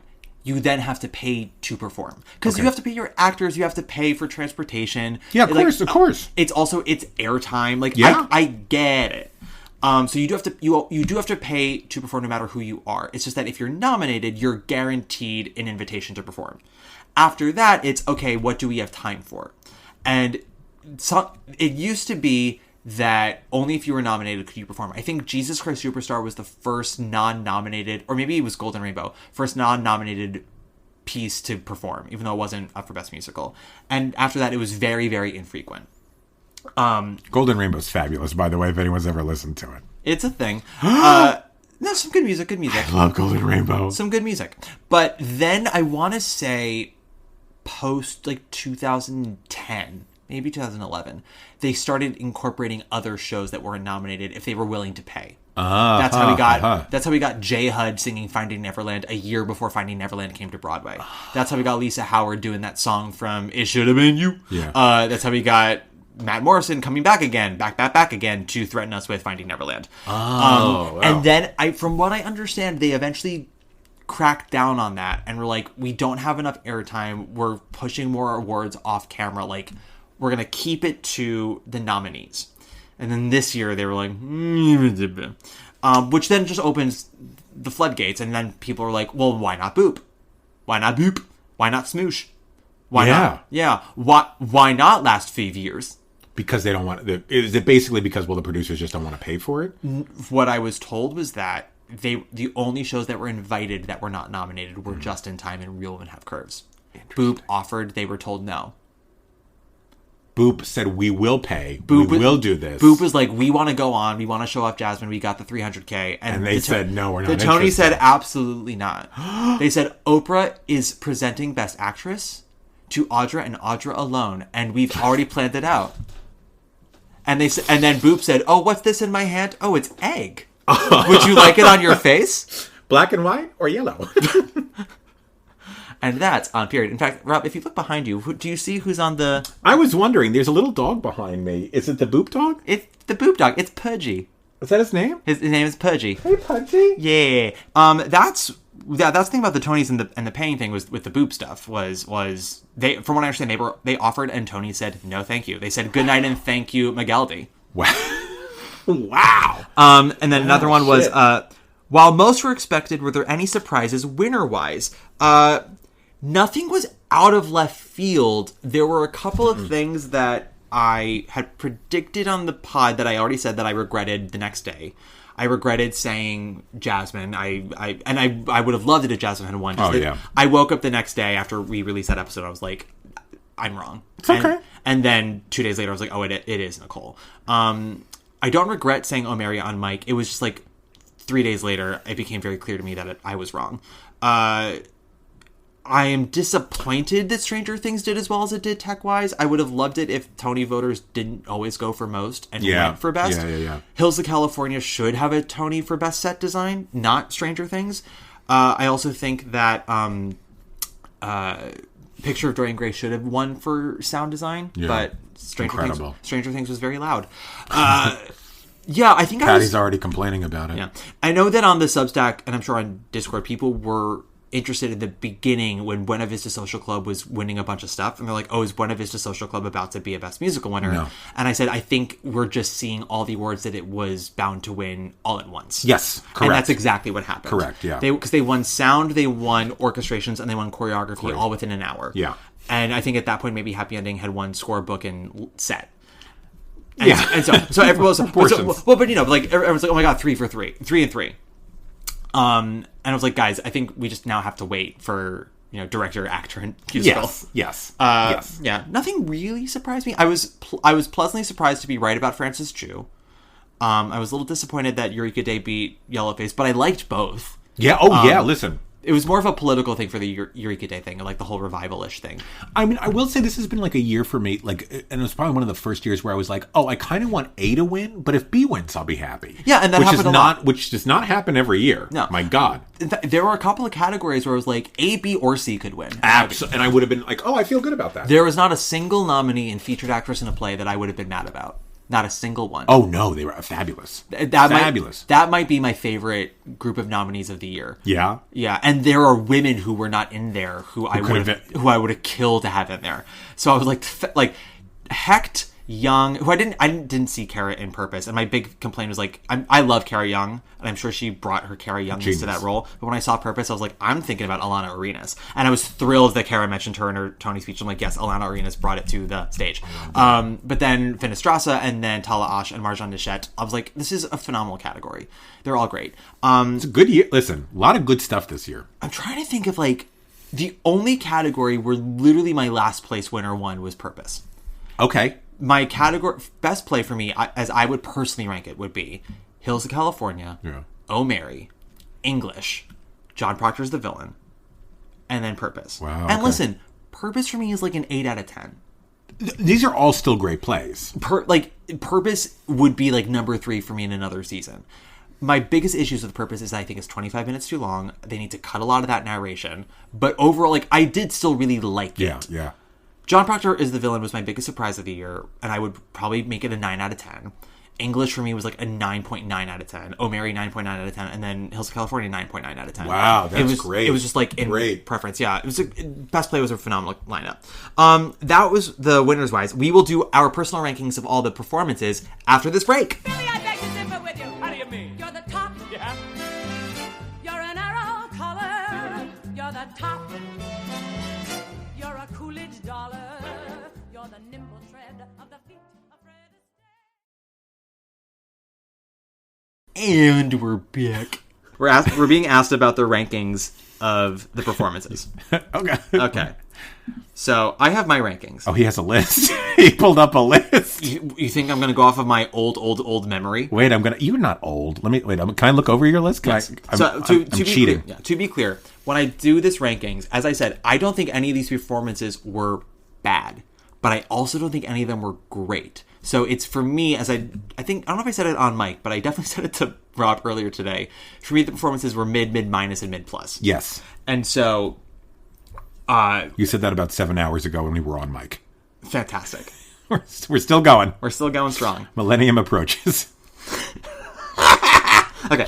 So at the bottom of my list, unfortunately for me, is Real Women Have Curves. Which, again... That's the bottom of your list. That's the bottom of my list. And I'll tell you why. And we're just talking, friends, about the performances, not the shows, just what you saw in that broadcast. Let me say this as we continue down this road. As your friend wrote about saying, like, oh, they all botched it. They what was he said? Like, they did a bad job. They shot the bed. They missed their shot or whatever it was. I think it's actually becoming harder and harder to deliver a good Tony performance because what it is the time constraints now make it really hard. The longest performance from a show this year of the night was, I believe, Dead Outlaw at like 4 minutes and 5 seconds. Yeah, it was long, yeah. And people are like, well, it's no Dreamgirls. I'm like, Dreamgirls was an almost 9-minute performance. Dreamgirls was the whole fucking first act. Coco was the whole first act. Can we talk? Well, okay, go ahead, because I have questions about the 20-minute Coco. I do have a question for you. Can it be red? What song is that? Because I don't know what song that is. Oh, Mademoiselle? Isn't it called Mademoiselle? I don't know Coco. You ever see the drag queen who does it? You mentioned this on Broadway Bound, and I don't know the drag queen, but I need to find it. Can I tell the story? No, we got to the rankings. He's got stuff. So with shorter time constraints, it now becomes harder to sell because everybody's just trying to sell, right? And you have to think, okay, what am I going to do? Am I going to do a slice of pie from the show? Am I going to try to throw the whole like vibe of the show in a 4-minute medley? And it's really hard to do. I would argue the best performances tend to be a little slice of something. Like Fun Home, I think, is an amazing Tony performance, and it's literally just that, the simplicity of that. Yes. I think Hadestown did a really good job of building a story in 4.5 minutes. Yeah. But, like, the shorter and shorter it gets, like, it's hard. How do you sell Floyd Collins in 3 minutes? You really don't. You can't. Yeah. You can't. And so with Real Women Have Curves, they took a section of the show that actually is, like, probably 6 minutes in the real show and had to do it in 2 minutes and 40. So it had no build. The story didn't really land. It was just very... And so I don't begrudge the performers who did their best. And, like, that's actually a number I like a lot. Juggling, juggling, juggling, juggling. Yeah, but it lands a lot better in the show because it has time to breathe. And I wish that they had done a different slice than that. Rather than try to throw everything in the kitchen sink on stage, just go for the slice. Sometimes throwing the kitchen sink on stage works if it's a chaotic show like Spring Awakening. Yeah. But other shows don't get away with that. Actually, you know what I'd argue? A year where all 4 performances were good was 05, the Spam year. Genius. I think that Piazza's goes down in the history books. I think Spelling Bees... Vacation. We're on vacation. Oh. What did Spelling Bee do? They did a little bit of a Pandemonium? medley. No, they did the title song at the 25th annual, and then they went into a spelling section. That's right. Yep. They did Marcy Park, Barfay, and then Al Sharpton was the third one. Yeah. And then they ended with the goodbye song. Yeah, okay, that was right. Yeah. It was really good. Yeah. Dirty Round Scoundrels did Great Big Stuff. Great. And then Spamalot did Find Your Grail. Yeah, great. All 4 were great. Yeah, it was... Yeah. But so that's like why, again, when I'm doing this ranking, nothing's terrible, but it's harder and harder to really do a great performance these days. I'll also throw in 1982. Which, that's the Dreamgirls year? Dreamgirls. 9, Joseph, and Pump Boys. Yes. Yeah. Talk about chaotic. The Joseph performance is every song from the show. I'm pretty sure in order. I know. And it's 10 seconds a song. It's so good. I just love the beginning into the Pharaoh song. The Pharaoh, he was a powerful man. And you can hear Laurie Beachman in the back of the theater above everyone else. Yeah, it's so good. It's so good. Oh, Laurie Beachman. We miss you every day, girl. So that's at the bottom for me, unfortunately. I'm sorry. Next up for me is Operation Mincemeat. Thank God I had my closed captions on. Yeah. Well, so a lot of people were like, I don't know why they did that number. They should have done Making a Man. They did Born to Lead on the Olivier's. Like, that's why they did it. They're like, we know this. Yeah, and it's an introductory number.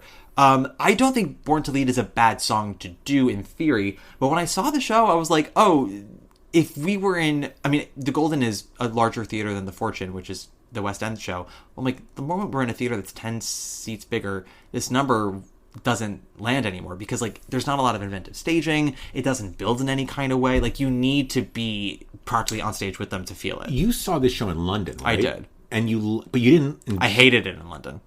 And in America? Hated it less, but didn't love it. Why do you think that is? Didn't have jet lag. That helped. Okay. I saw the original company in America this time, which also helped. I only had a couple of them in London. And okay. I do think that the chemistry of that cast, who also just knows that show inside and out, helped a lot. And I was able to recognize the craft of some of the show. I used to think Operation Mincemeat was bad, and I hated it. Yeah. I no longer think it's bad. I just don't like it. I think I remember you telling me this, because I remember it got big buzz over there. Yeah. And you were like, it's not... I hated it. Yeah. I hated it so much when I saw it over there. And I thought... I at the time, I thought it was going to bomb here. And it's doing fine here. Yeah. It's actually selling quite nicely. Tony-wise, they did what they did. And they got solid reviews. They got a couple of really raves, a couple of negative ones, a mix from the Times. Which is better than I would have thought a year ago. Oh, but it's worse than I think a lot of their fans expected. Like when they started previews, everyone's like, "Guys, this is coming from Maybe Happy Endings dinner."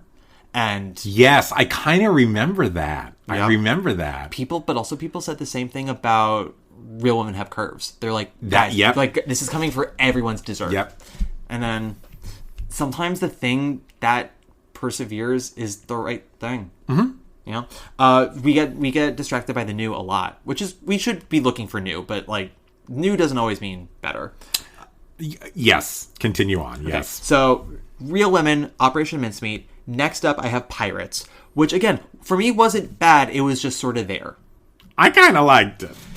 Here's my... Daddy, take me to the pirate Mardi Gras. You sound like Gene Hagen in Singing in the Rain. Well, I liked it. Well, I liked it. Not Charlotte Ray, Gene Hagen. Oh. Charlotte Ray Who is... do you think I am? Dumb as something? There it is. Charlotte Ray is... Hated it. Hated it. Hated pirates. Hated mincemeat. I can't eat mincemeat. I have rosacea. Charlotte, what does that have to do with anything? Nothing. I just needed to share if I flake. Thanks, Charlotte. God damn it. Real women have curves. That's why Joe's not a real woman. Okay, Charlotte. Jesus fucking Christ. Okay, Charlotte. Okay. Tootie. Stop it. I'm gonna kill you. I'm done. I'm sorry. No, the Pirates performance wasn't bad. I thought that it started a little mid, and then the washboard thing was the best thing, and then it kind of just sort of ended. I still have not seen this yet. You don't need to. Really? I actually love Pirates of Penzance. I do too. Oh, do you really? I love Pirates of Penzance. And I kind of was like, oh, this sounds kind of fun, like a Mardi Gras theme. Yeah, but the songs don't sound exciting anymore. Oh, the zaniness is gone. Really? Yeah. Oh, you see, that's fun. I would think it'd be zanier because you would think. I see. Okay. But no, they should have done Modern Major General on the Tonys because it fucking nails in the theater. Yeah. But yeah, I was kind of surprised. Yeah, and like Holmes has come up with some solid jokes in the book. So good. Act 2 fully lost me, and the finale made me want to get violent. And this is the finale of the show, but they cut out the first part where they all clap around and go, we're all from different places, we're all from different places, we're all. The ending of the show, because, and granted, Pirates has always kind of had a messy ending. Yeah. But in this version, because it's also a show within a show. What? This version of Pirates, Gilbert and Sullivan come out at the top, and they're like, we are Gilbert and Sullivan, we are the Knights who say nay, and we have had massive success with Princess Ida. We've all had success with Princess Ida. Hey. They're like, we wrote the Mikado. What's wrong with them? We wrote HMS Pinafore. And everybody has been fucking stealing from us and doing unlicensed productions of our shows. So we are getting ahead of all of you. Are they from South Park? Are they the two kids from the Canadians from South Park? That's what they sound like. Yes, it's Terrence and Phillip. It's Terrence and Phillip do the Knights Who Say Nay. And they go, we have decided to set Pirates of Penzance in New Orleans for you Americans, but also it stops you from trying to steal our copyright, gays. Let the games begin! And then the show begins. And then it just stays that way for the whole rest of the show. What the? Wow, really? Yeah, well, I think they close it at the end where they're like, and now the show's over! But then in Act 2, at the very end of Act 2, they're doing the fighting. They're like, the pirates and the policemen and the sisters, they're all like, you go home! No, you go home! You go home! And David Hyde Pierce stops everyone. He goes, whoa. None of us can go home because this isn't our home. We are on stolen land. And we are all from different places. This country is a melting pot. And then everybody comes to the front of the stage and they go, we're all from different places. Yeah. Are you joking? Nope. They sing it like that? Well, it sounded that way to me. Fabulous. That was the 9th time my mother turned to me and went, huh? What? Can't wait to see it. Yeah. I like the washboards. The washboards were the best part about it. And I'm glad they did that and not the different places. Washboard and dinging, I loved it. The little bell. Yeah, it was cute.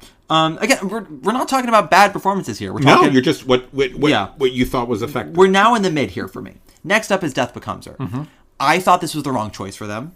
They've done For the Gays on Late Night, and they did a much fuller version of the song. And because of time, they had to cut a lot of stuff out. And that is a one-joke song, and what makes it funny is how it just keeps building. Yeah. It just gets more and more ridiculous. It's like, the joke is just the one thing, but like, we're going to keep adding on it. And I get why this number can sell. I wish they did something else. Me too. I can't necessarily tell you what it would be. Maybe some version of the fall with the fight or the even Alive Forever. I don't know. I also, this is going to sound so weird, I also don't think the way it was blocked for camera helped. Sure. I know that's such a weird thing to say, but I felt like the what the camera was doing was so different than what the storytelling needed. Yeah. Again, we're not talking about anything embarrassing. Oh, God, no. Just, you watch, you're like, that didn't land as well as it should have. Yeah. Megan also, I believe, had a lyric fumble at the beginning. Did she really? She did. She listen, she's Carnegie Mellon. She fixed it pretty quickly. She's genius. But yeah, she like had to figure it all out. In She's real time. genius. Next up is my hot take, Gypsy. I had a dream. Take it away, Matt I Koplik. dreamed it for you, June. You love it. You love And it. if it wasn't for me, where would you be, Miss Gypsy Rose Lee?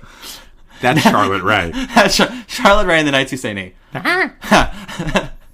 That's from the Knights Who Say Knee doing Rose's turn. And if it wasn't for me, where would you be, Miss Gypsy Rose Lee? I would love to see that. I would love to do They're it. fun in the forest. Here's the thing.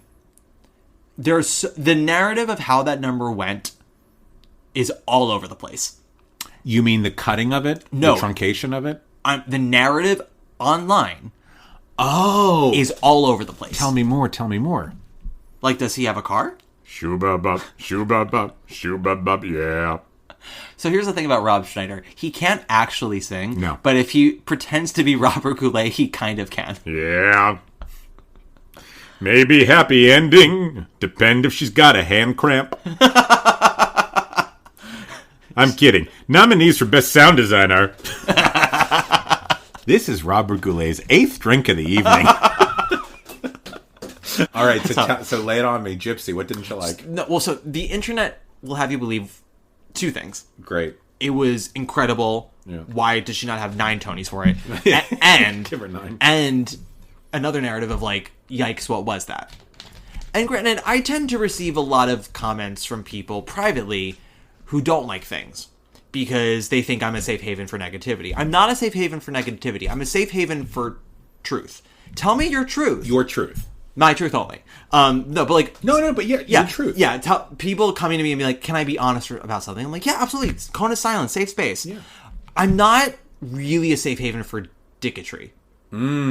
I have a couple of friends who are raging assholes in a way that's fun, and I love them dearly, and they're actually good people, and sometimes just got to get the bile out. So like I have a special relationship with like 3 people that way. I'm like, hey, can I be an asshole for a second? I need to just get this out of my system. Yeah. Like they're your screaming pillow. But I had a lot of people reach out to me, be like, the fuck was that? And then I did privately go on my own Instagram in close friends for a second that I eventually deleted. And I didn't say anything mean. I just was like, wasn't for me. And the truth is that it's still not for me. But then I also would have people be like, and we were talking about this off mic, I had a lot of people go, that's not what I saw in the theater. Yeah. And then I have other people who are like, no, that's exactly what it was in the theater, and it's gorgeous. And I'm like, that's kind of what I saw in the theater, and I didn't like it then. The only difference between what I saw in the theater and on stage at the Tonys is, A, it's shorter. It was cut down a bit. But I'm pretty sure it's the same cut that Bernadette Peters did 22 years ago. Oh, okay. And the tempo was faster because everything she did in the Tonys is similar to what I saw on Broadway. It's just that in the theater, she's at death tempo. That tempo in the theater is so slow. It actually made me angry. Really? Yeah, because that number is a mental breakdown, but it's got... Gypsy has a motor to it. Mama Rose has a motor going. The meter's running outside. And it doesn't have to be 3 lines of cocaine, but it can't be just... Some people got it and make it pay. That's Tova Felch's tempo. Sorry. That broke me. Yes. Cartwheel and all. But Here she is, boys. Here she is. Yeah. Here's my thing about Audra, and I talked about this in my review of Gypsy. What Audra does better than any performer, especially in musical theater right now, is she is so good at getting to a space of raw truth. Yes. That woman can't be false on stage if she could help it. Correct. She can't play a helper about a maybe happy ending. She doesn't know how to be anything than authentic. Like that woman is human to a fault. Where a director and structure has to come into play is like, okay, how do we hone this? Because you can't let it all out all at once. Which, when I saw it both times, was kind of what she did the whole show. And so for Rose's turn, both times I saw it, I didn't think she had anywhere to go. And so all it just became was floundering. It wasn't false, it was raw, but I was sort of spent by then of watching her already be having her nerves on stage already. You mean prior to that number? Or Yeah. do you okay. Prior to that number. And because like that has to be the culmination of everything, it's like, okay, well, she's already like tearing herself apart during Everything's Coming Up Roses. She's already having half a breakdown during Grant Singer's Office. Like, Rose's turn wasn't, for me, the breakdown. It was just, well, now I've melted.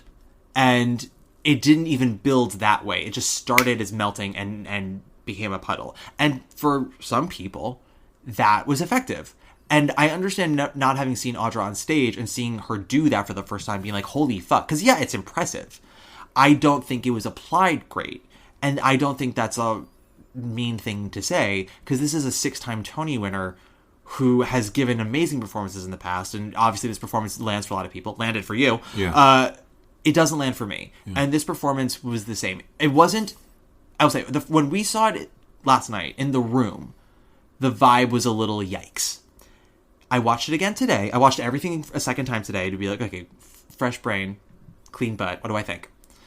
And on a second viewing, I'm like, it's not a yikes, but it's still a no for me. There was a moment where I go, and it's representative of how I feel about this whole Gypsy. There's a moment in her performance where I'm like, there it is. And it's after right before she does the Mama's Gotta Let Go in the silence. And her face is coming to terms with that she has to say it out loud. And she's holding it back. It's only for 2 seconds, but she's like holding it in and then says it out loud. And then her face again right before she says the why did I do it? And I'm like, that's what I want. And I need that for the first half of this number. I need you to not be sloppy right now. I need you to think you're selling it, but you have to control it. This is where the actress and the saleswoman have to blend. You got to build this thing, girl. Do you think, it's going to be a weird question, do you think like when you go in to see this, because you're so familiar with the show, that in your mind you're going, I know how this thing is supposed to go, because I know all the verses and I know all the lyrics and I know what the structure of it is supposed to be, and she's not matching what I'm seeing in my head it's supposed to be? Does that make sense? Yeah. Or are you able to abandon it and go, okay, this is not how I've always seen it, or this is not how I've imagined it. Let me go on this ride with her. Does that make sense? Yeah. That's a genuine question. No, I know. People like to think that if you don't like this Gypsy and if you don't like Audra in it, it's because of your own preconceived notions of the show, which is entirely fair. I like to think of myself as someone who's open to interpretation. It's more that I go in and I just experience it. Mm-hmm. And as I'm experiencing it, I start asking myself, why am I feeling or not feeling a certain kind of way? Yeah. I don't give two shits on, well, the emphasis is on this line. There's a retard here. If there's one thing I actually do have issues with, it is sluggishness of tempos. We'll talk about Sunset Boulevard in a second. Well, 10 seconds. But no, I went in actually ready to have my mind altered by Gypsy with this one, because it was George C. Wolfe and because it was Audra. And I actually was surprised how little surprise I felt from it. It just felt underbaked. So I was like, if I thought it was more bold, I think I would have been more forgiving of sloppiness or messiness, but it wasn't really bold to me. It was a rather safe production, if I'm being very honest. Yeah. And thus I was like, well, if you're gonna be safe, like, be tight as a drum. Be Rob Schneider and Jerry Herman, baby. Barbara Bel Geddes tight. Well, not anymore. Well, Barbara Bel Geddes circa Cat in the Hot Tin Roof. Moment of Silence.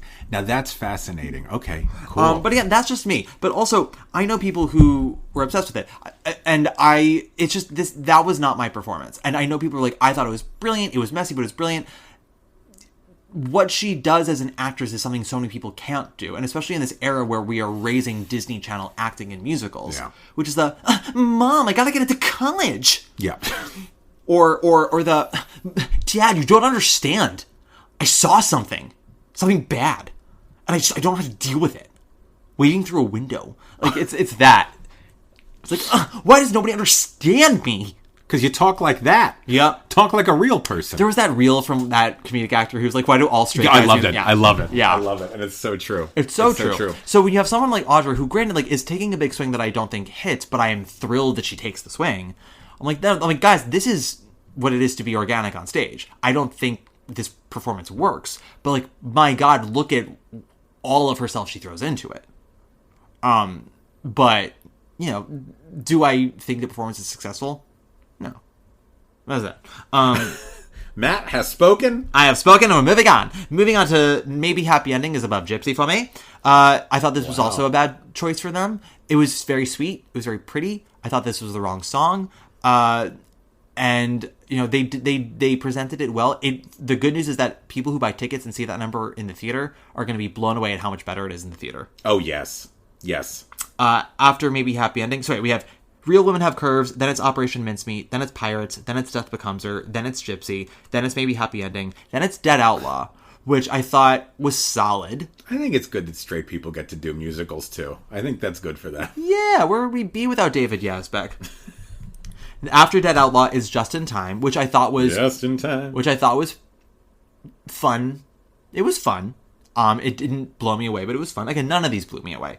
After Just in Time is Floyd Collins, which I thought, considering that show is weird, and considering that what Jeremy Jordan does in The Call, you can't replicate on Radio City Music Hall stage. So, friends, once again, Matt has ranked Floyd Collins as number 3, and Gypsy is down at 7? Yeah. Okay, once again, friends, that is Floyd Collins at 3, Gypsy at 7. Well, they're not surprised, because in my rankings of the season overall, Floyd Collins was at number 7 and Gypsy was at number 22.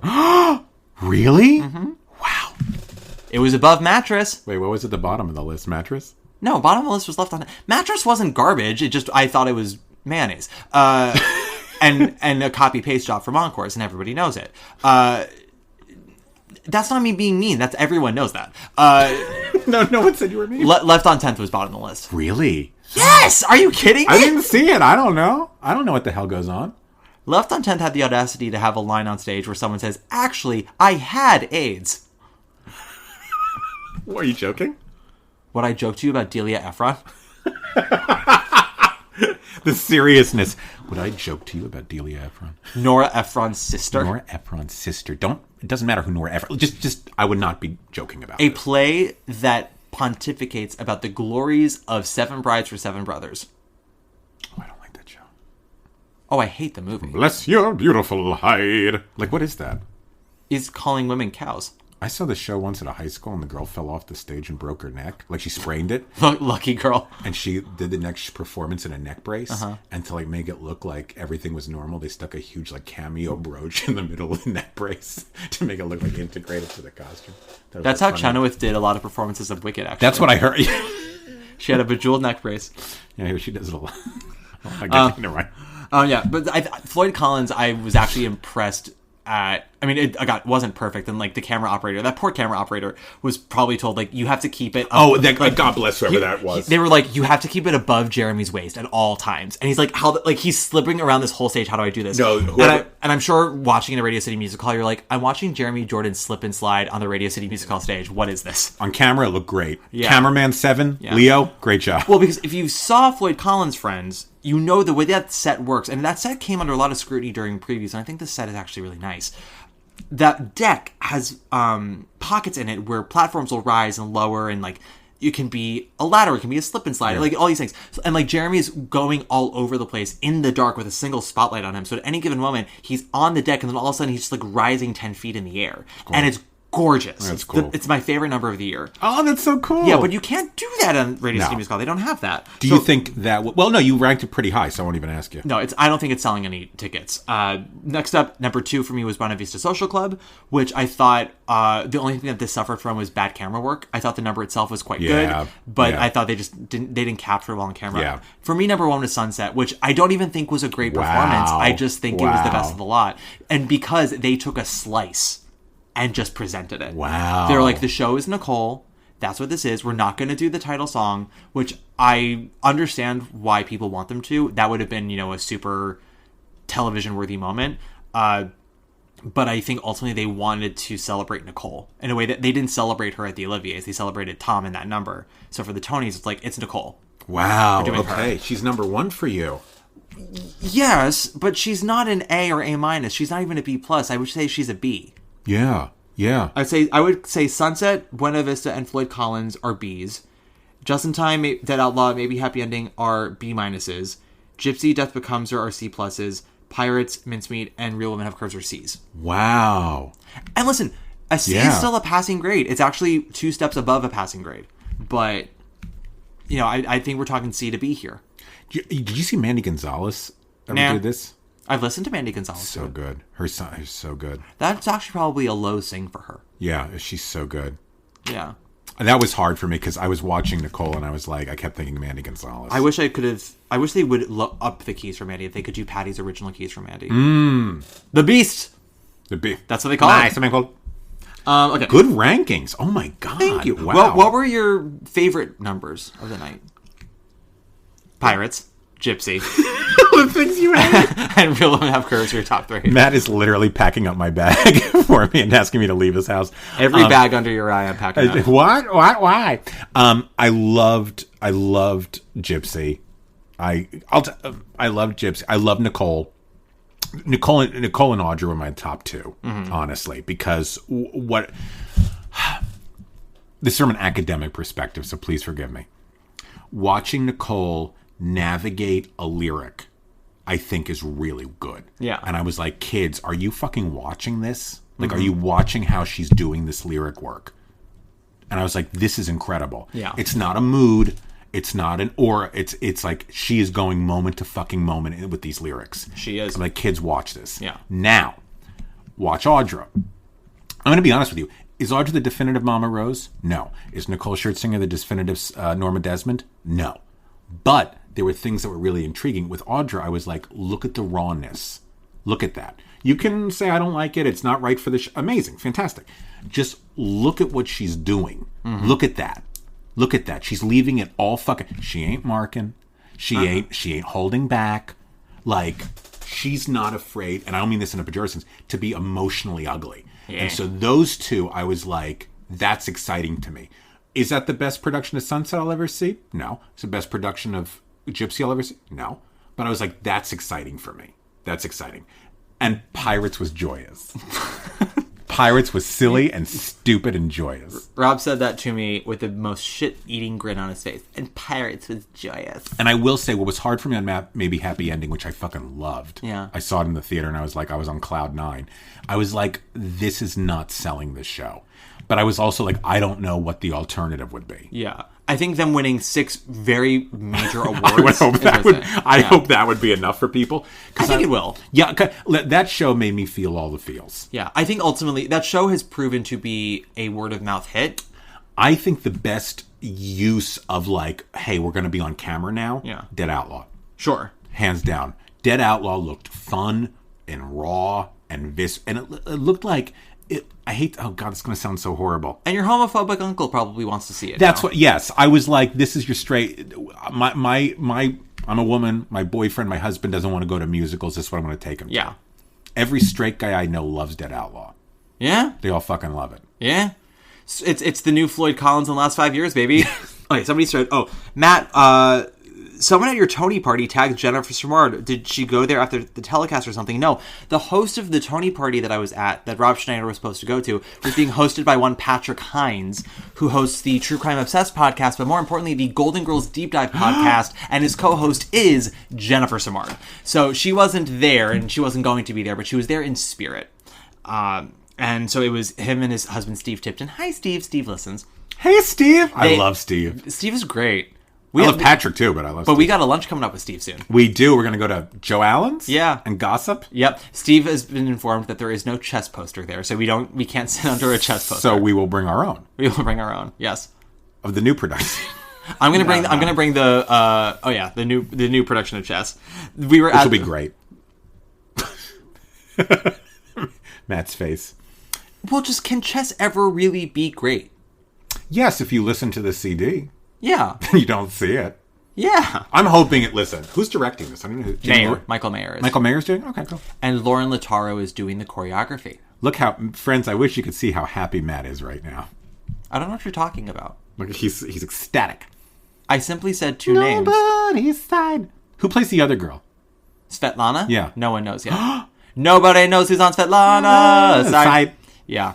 There were rumors, and I don't believe any of them. Really? And to quote Lindsay Lohan, I'm tired of rumors starting. I'm sick of being followed. Oh, God, I want to know who they're... Okay, never mind. I don't know who it is. Okay. Okay, next question. Already discussed on this Discord, but I want to hear Matt Koplake's take. They were underwhelmed by Gypsy's performance. Might be the fact that the camera was up in her pores. Not just for the second half when it got really intense. And if it wasn't for me, you loved it. You love it. Oh my god. Then where would you be, Miss Gypsy Rose Lee? I'm dragging it up, and it's now become a could it be red? Could it be red? I think this performance will work better for me once I see the preceding 2.5 hours of Audra's take on Rose. It's entirely possible that you will like it more once you see the full show. For me, this is exactly what I saw in the theater, and I was whelmed at the time. Some speculation here, grain of salt. Someone said that they thought maybe Happy Ending's performance was stunning, and it convinced me to buy tickets to the show. So great. Fuck our drag, sir. Great. I love that. That's exactly what I want to hear. You think I'm ever going to be mad that someone's like, that convinced me to buy a ticket? No, I love that. That's great. If 10 people are like, I don't care what you say, I bought 30 tickets to Real Women Have Curves. Go. You think that makes me angry? Go, support. My God, it don't make me angry. It'd make me angry if you're like, I watched the Real Women Have Curves performance, and it convinced me to go to my local theater and buy 2 tickets to the national tour of Back to the Future. Then I would go, why? then Matt gets angry. No, that's wonderful. Cole and Nicole were both dressed impeccably. Yes, they were. Both stunning individuals in stunning outfits. You know how Nicole Escola was dressed, right? Oh, like Bernadette Peters and Annie Get Your Gun. Yeah, when she won her Tony for Annie Get Your Gun. I was hoping they'd have medals on, too. It would be great. Take the Tonys and make medals. He should have won... they should have been dressed as Bernadette when Bernadette was nominated for Gypsy the last time. Yes. So they could accept the Tony in the outfit that Bernadette could have accepted it in. Oh, that would have been great. That would have been great. But Cole and I don't know each other yet. They and I will be knowing each other quite nicely soon. They're so funny. I'm so curious to see what they do next. Oh, yeah. Sky's the limit as far as I'm concerned. I hope. Also, I loved Francis Drew's speech about his tux and everything. Yeah, that was a nice thing. Yeah. Okay. We're going to take a quick break, and then we will get to the rest of these after this break. Billy, I beg to differ with you. How do you mean? You're the top. Yeah. You're an arrow color. You're the top. You're a Coolidge dollar. You're the nimble tread of the feet of Fred Astaire. And we're back. Do it again. Do it. So you have to say Helen. Okay. Helen. Word. Word. I wanted Josh Lehman to have a full song. Yeah, it has that one reprise. I wanted him to get the whole thunking thing. I love him. I know, he's got a great voice. He's so talented. He's so freaking talented. I can't stand it. He's so talented. God. Yeah. And I loved him in the prom. Oh, I love him. Yeah. I just kept thinking about how good Audra was. I'm sorry. It's okay. Adam Feldman just wrote on Facebook today that history will be on his side, that Audra's Tony performance is one for the record books. And listen, maybe I'm wrong. I have seen performances that people have claimed will go down in the record books, and we don't talk about them anymore. I've seen performances that people are like, that was mid, and then like, surprise, surprise, they're playing it every week at Musical Mondays. The biggest homo faux pas was Jesse Green's live commentary last night, where he said, doing Rose's turn on the Tony Awards is a rite of passage. Bernadette did it, Patty did it, and now Audra. And we all went, Jesse, Patty didn't do Rose's turn. She famously chewed her way through Everything's Coming Up Roses, where she, like the over-actress she is, went up to that cart and started shaking that cart. And I went, Arthur, you have the audacity to ream Sam Mendes, and you let Patty do that? They let you do that your first-class freshman year, and then you have to put it away. I will go on record. The Bernadette Peters, Sam Mendes version was fabulous. Fabulous. Guess what, Rob Schneider? What? I agree. We agree? We agree. It was fabulous. Fabulous. Fabulous, baby. We sound like Sex and the City. Everything will be fabulous. It's fabulous. Fabulous. And fucking Arthur Lawrence can suck it. I'm so glad he's dead. Arthur Lawrence can suck it. And he did. Many times. Many times. Many times. Listen, if there's one thing I'll give that man credit for, is that he had the decency to pass away. Oh my God. He understood when the party no longer wanted him. Over. It's time to call it a day. And he left this mortal coil about the same way in which he entered, which is that everyone who had loved him in this world died. Is that true? His parents and his partner. Yo, Matt, the bitterness. Of what? God, you don't like this man. Talk about a man who was vicious for no reason. That is true. That is true. This is what I will give Arthur Lawrence credit for. He wrote the Book of Gypsy, which is a phenomenal libretto. He wrote the book for West Side Story, which is also a really strong libretto, does its job. He directed the OG La Cage, which you have thoughts on. Uh-huh. I do think he is personally responsible for reshaping Gypsy's reputation as a musical. Because it was always considered a good musical. I will give you that. And then with Angela and Tyne, it became no, this is the role for women. Give him credit for that. He wrote the screenplay for The Turning Point. He did. Which is fun. And that concludes Matt's... He wrote another screenplay that I actually didn't hate. It wasn't Rope, because that thing is stupid. You don't like Rope? I didn't say that. I like Rope. It's stupid. Oh, it's so good. It's so fucking stupid. The acting in that is something. It's something. The screenplay I like. It's the acting that bothers me. You know what I like is Time of the Cuckoo. You know what I like more? Summertime. With Katharine Hepburn? Yep. Can it be red? Can it be red? Can it be red? And communion dress, daddy. But yeah, for a man whose collaborators all went on to be greater giants than he had a lot of vicious opinions about everything they ever did, about everything anyone else did. And I'm like, you need to sit the fuck down. See, if I were him and I created Gypsy and then somebody like Sam Mendes came along and like totally directed it in a different way, I would be like, hey, good for me. I created something that can have like 90 different interpretations to it. Yeah. Like, how cool is that? And it does nothing to your legacy. No. It just is like, look at what a great book you wrote, man. It's like Shakespeare. You know who was as rigid about their legacy as Arthur Lawrence was for Gypsy? J.K. Rowling and Harry Potter. Are you joking or are you serious? Really? No, she's so rigid about her legacy. She won't allow fan fiction. Because she's a giant asshole. Let people enjoy. You create something. Let people like things. Let people... That's why when I talk about the things I don't like that someone else might like, I really don't want to talk about it in a way where I'm like, fuck you for liking this. No, never. Unless it's Finding Neverland, Jagged Little Pill, Paradise Square, and Back to the Future. Wait a minute. We've talked about the Jagged Little Pill before. We're not going down this road again, Rob. Okay. I know you saw it in its infancy. Okay. I'm not going to talk about it.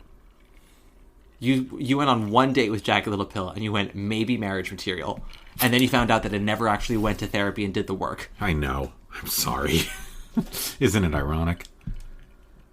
It's like rain on your wedding day. I was about to say if it makes you happy, but that's not her, is it? No, that's if it makes you happy. That's another one. That's Arthur Lawrence. That's Arthur Lawrence. That's the other screenplay you're thinking of. Arthur Lawrence's catchphrase. It's like, I was so proud of the work I did. Well, if it makes you happy. It makes you happy. Yep. He wrote the screenplay, I think, to 10 Things I Hate About You. Connie and Carla. Do you remember that one? He did Connie and Carla. Arthur Lawrence wrote the first draft to 10 Things I Hate About You, and it was called All the Things About You That I Hate. And then when we gotta limit this, it's 90,000 things. Fine. 10. 10. And then they gave it to somebody else.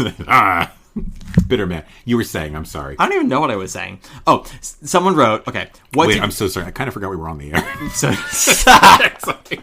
That's been this whole episode. I'm sorry. What did you think of Nicole's acceptance speech? Honestly, I thought it was cringe. I love her and was happy she won. I also was not mad she won. But her speech was a bit Norma Desmond in real life. Yeah, no, in a lot of ways, she's Norma in real life, which a lot of people are like, well, where's the acting then? To which I say, why are you rooting for Jonathan Groff to win Best Actor when he literally openly was playing Jonathan Groff, said so himself?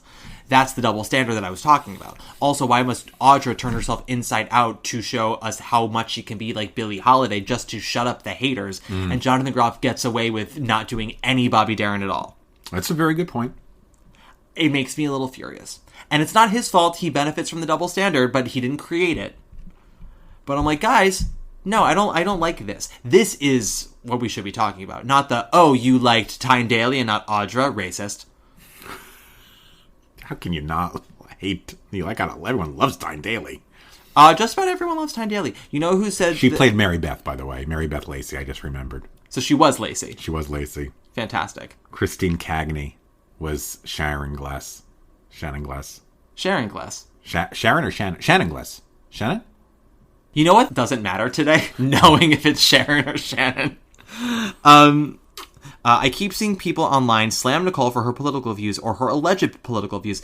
That's the other thing I will say. No one actually knows her political views. Okay, can I tell you something that really bothers me? Yes. People that are going, don't go see the show because she's a Trump supporter. Do you all realize that one of the biggest owners of Broadway's theaters is a massive Trump supporter and probably one of Trump's best friends and consistently gives money to his campaign? Is it Nederlander or Drew Jemison? Oh, yeah, Nederlander. Yeah. I'm not. Nederlander was not the name that I was thinking of. You're thinking of Jordan Roth's father. Yeah. That money that you're spending at the theater has more of a chance of getting in Trump's pocket than anything else. Oh yeah, than for queer rights, trans rights. Yeah, absolutely. You know what I mean? So like, don't give me. Ironic that Cabaret is playing it. Well, it's now ATG, but don't they co-own it with Drew Jemison now? I believe they do. Don't quote me. Yeah, it's a co-ownership. And also, by the way, lest we forget that Boop, the show that you all were writing petitions to be performed on the Tonys, their composer. Oh yeah. Their composer. I'm just saying, like, it's selective. It's selective. Well, she's a woman. So that helps in terms of being a target. Nicole, you mean? Nicole's a woman. Oh yeah. She's a woman, and so it's easier to have her be a target. She's also an actress and as a public figure in that respect, and it's easier to be a target that way because the person who we actually hate, we can't do anything about right now. Correct.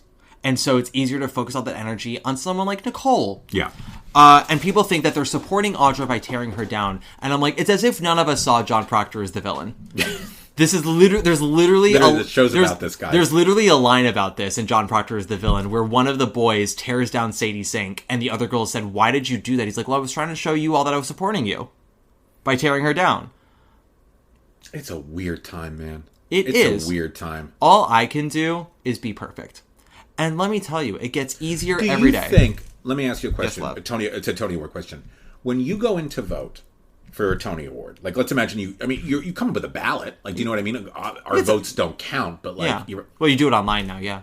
But like, do you feel do you go, what is the best performance, or do you take into account all the other things that go along with it? I have to find that person so hateful for me to do that. If the person gave an undeniable performance, and I don't like them as a person, I would go, you know what? I can't. But even bigger, there's like 5 acting nominees, sure. And one of these nominees, boy, if they won, they would be the first in this demographic or this ethnic group to win the Tony Award. Does any of that play a part when you vote, or do you just go, the best performance for me is this? What do we leave at the door, and what do we take with us? I think about history, and I think about outside context. If it comes down to 2 people, and I can't make up my mind. Interesting. That's when the other factors come in. And that becomes less of a, what's more political, and more just like, what would excite me to win now? Like, if you were to, let us say that it came down to Jasmine and Nicole, for me, as a voter. And I'm like, I genuinely can't decide. I love them both equally for very different reasons. And I've thought about this for a week. I can't make up my fucking mind. I would then have to ask myself, what win would excite me more in terms of the landscape of the Tonys? Yeah. Not even like who they are as a person, yep. But like to see this win happen. Yep. And then I would go from there. But yeah, I don't listen. So many fucking people on Broadway have baggage or tied to baggage, and so many of them you'll never know. Oh God! Because they have really good teams, and they're very smart about how much they show you. I want to say this again, guys. So many of us do not actually know these people. We see them on stage, we see them on Instagram, and we think, I know them. You don't know them. You really don't. You don't know what goes on at those theaters. You don't know how those casts are. You really don't. Some shows that have had very public, we all get along faces have had some of the worst backstage cultures you could think of. Yep. That's all. For example, Broadway Breakdown. Broadway Breakdown. Everybody hates Broadway Breakdown. No, there was a show put on a face of we all get along, it's all a happy family. Famously not so. Ask any single person on Broadway, like, do you know what the vibe was like at that theater? And everyone's like, oh, girl. Really? Yep. I wonder what show. Can you mouth it? Oh, yeah. Oh, that's... Yeah. Rob thought I was about to, like, give him tea, and he's like, oh, her? Everyone knows that. Oh, that group was... But on social media, you would never know. On social media, everyone's best friends. Absolutely. No, I know. Get them off stage and you hear what happens. Oh, they hit that stage with the fire that they feel. Rehearsal, we don't need rehearsal. Rehearsal, where we're going, we don't need rehearsal. Political views, blah, blah. I am conflicted, uncomfortable by the online discourse around Nicole's political views. Yeah, no, I'll say people aren't having conversations anymore. And you'll never see it online. You won't see it on Twitter. You won't see it on Instagram. You won't see it on chat rooms. You can only have it in person. Because also once people go online and they are faceless, they imagine you as faceless. And they don't have conversations. They just speak. And even, let's say Nicole did vote for a certain man with tiny hands. Ask yourselves, is she brainwashed? Is she evil? Is she a single issue voter? Which a lot of people this last election were. That is true. I also say there are people I know who did not vote for that man with the little hands, who voted for the very accomplished woman. People who I can't stand. Yes. People who are just awful human beings. But they voted how I voted politically. Does that make them saints now? There are people who could have been Me Too'd by the New York Times on Broadway and weren't because that article got killed. They all voted for Kamala. I'm just saying.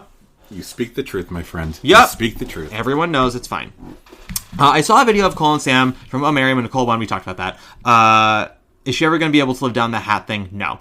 Do we think someone was asking, will Nicole ever be able to live down the hat? No, she's never going to be able to live that down. Not on Broadway anyway. Do we think, and that's why Broadway is in a lot of ways still Mean Girls, even though it is accepting in a lot of ways, it also is just Mean Girls. Do we think it was all a misunderstanding? I think it was a mistake. I don't think it was misunderstanding. That's interesting. I do think that she's in a lot of ways her character. Not in the ways that she's not acting on stage. She is acting. She's giving a performance. Because she is giving Sunset Boulevard as it lives and Sunset Boulevard as Jamie Lloyd sees it. And she blends it in a way where it makes sense to me. And that's really fucking hard to do because what Jamie Lloyd sees is not what Sunset Boulevard is. No. But she finds that balance. That's hard to do. Do you think if Just in Time waited one more year, John could have taken his second Tony next year? If he inhabited Bobby Darin a bit more. Cool thing, if Lea Michele wins a Tony next year, it'll be the fourth Glee alum in a row to win a Tony. That's true because we have Groff and Alex Newell Alex Newell won in 2023. Groff won in 2024. Darin won this year. And then if Leo wins next year... Oh, wow. That's kind of cool. Yeah. But will Leo win? Well, it depends on what else is coming in. She'll be up against, Kristen Chenoweth? She'll be up against Kristen Chenoweth. Casey Levy for Ragtime. Whoever's playing Janet, I guess, in Rocky Horror.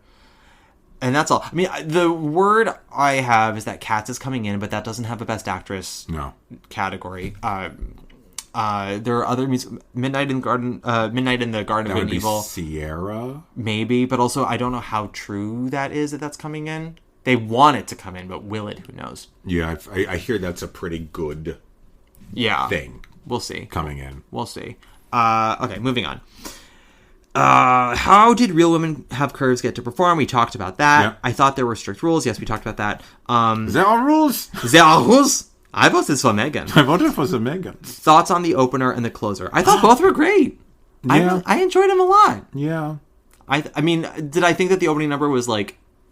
It was classy. Yeah. It actually set the tone, which I thought was nice, which is like, this is going to be an evening that's benign, where the host wasn't like, look at me, look at me, look at me. And I appreciated that. And didn't do jokes that were like, ooh, she said it. No, it was very pleasant. Oprah was the only one who kind of went there. I would say, I think Cynthia's team did a really good job of balancing jokes. Yes. Of making it a feel-good celebration of the theater. Yeah. While poking some fun at some of the things. She was wonderful. I love, like, when she was talking about leading actor in a play, and she's like, and there's an up-and-comer, George Clooney. Yeah. George, you're Boy, going George places. Clooney got a lot of jokes. He did. He was a good sport. He was a good sport. Also, like, there was the day that his show closed. He was like, I got my Tony nomination. We made a buck ton of money.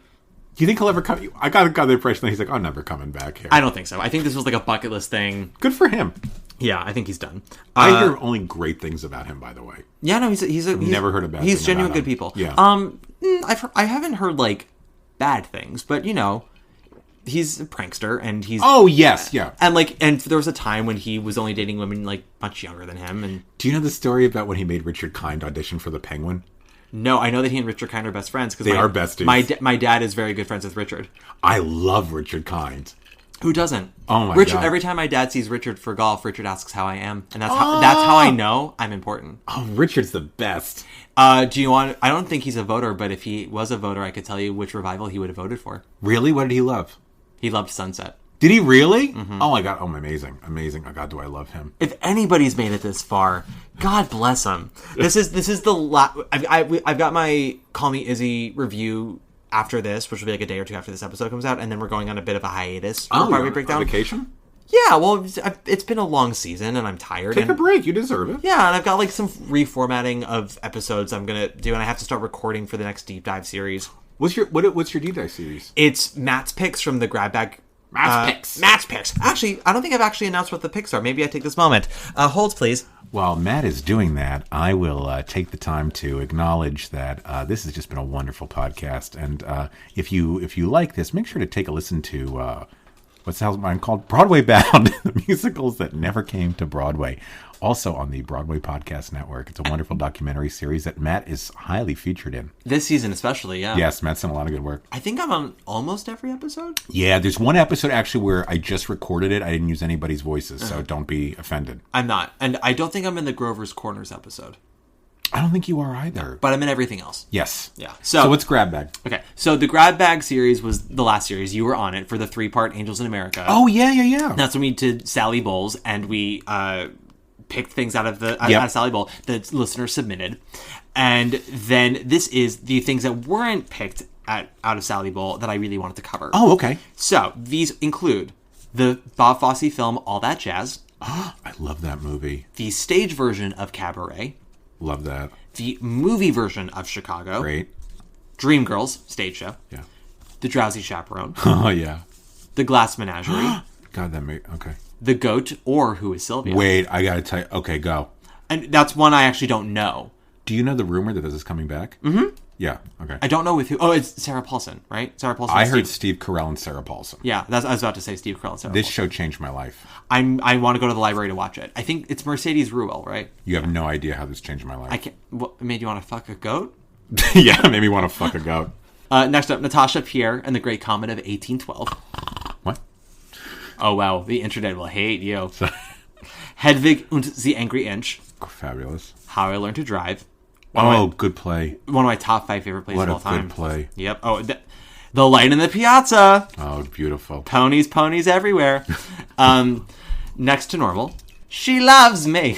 Oh. That's Gene Stapleton's saying She Loves Me on the 94 Tony Awards. When they're, do it again. When they're announcing the lineup for Best Revival Play, and Gwen Verdon goes, "Damn Yankees. Carousel." And Gene Stapleton goes, "She loves me." That's a niche impression. She loves me. She loves me. And then the final one is Who's Afraid of Virginia Woolf. It's a good lineup. Also, wow.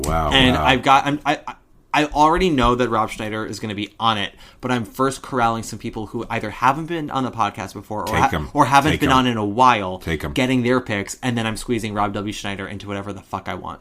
Hey, listen, I've heard that a lot. Mm-hmm. This is great. What a great list. I'm very pleased. Yeah, this is really... How did you pick these? I went through and I was like, what do I want to talk about for 9 hours apiece? Wow, these are great, man. Quickly. All That Jazz, brilliant masterpiece. Brilliant film. Everyone should know it. Everyone should love it. Cabaret, also a masterpiece. And the stage version, the original, the stage version of Cabaret will probably go among the 3 different versions. Great, genius. Was it you I was talking to? No, it was David Chase I was talking to about how they were doing a production of Cabaret, and he asked John Kander, like, which version do you like the most, or like of all 3 versions, like what do you think each version got right and not right? Oh, wow. And like, do you want us to blend it together? And he said yes. And wow. They sort of found a way to combine all 3. I'd love to hear what that was. Oh, yeah. Chicago the movie I picked because I think the movie is perfect. Yes, it is. I really love the podcast Blank Check, and I get mad when those very sweet, straight indoor boys throw it shade. And I'm like, you guys don't know what you're talking about. So just movie people who, and it's not just them, but it's also like the people in the big picture, will throw shade at that movie because they're like, Gangs of New York. And I'm like, okay, calm down. We also had movie posters in our dorm rooms. Yeah. No, Chicago is a perfect movie, and anyone who disagrees can eat every inch of my asshole. The Dreamgirls stage show, because I think that show is fire. It kind of falls apart in Act 2, but I want to talk about it. The Drowsy Chaperone, perfect meta musical, and also I Am Man and Chair. I played Man and Chair. You are Man and Chair. Oh, that's so sad. This is our production of the Drowsy Chaperone. This is it today? This is our site-specific production of the Drowsy Chaperone. And like a chorus line, it'll be shut down tomorrow.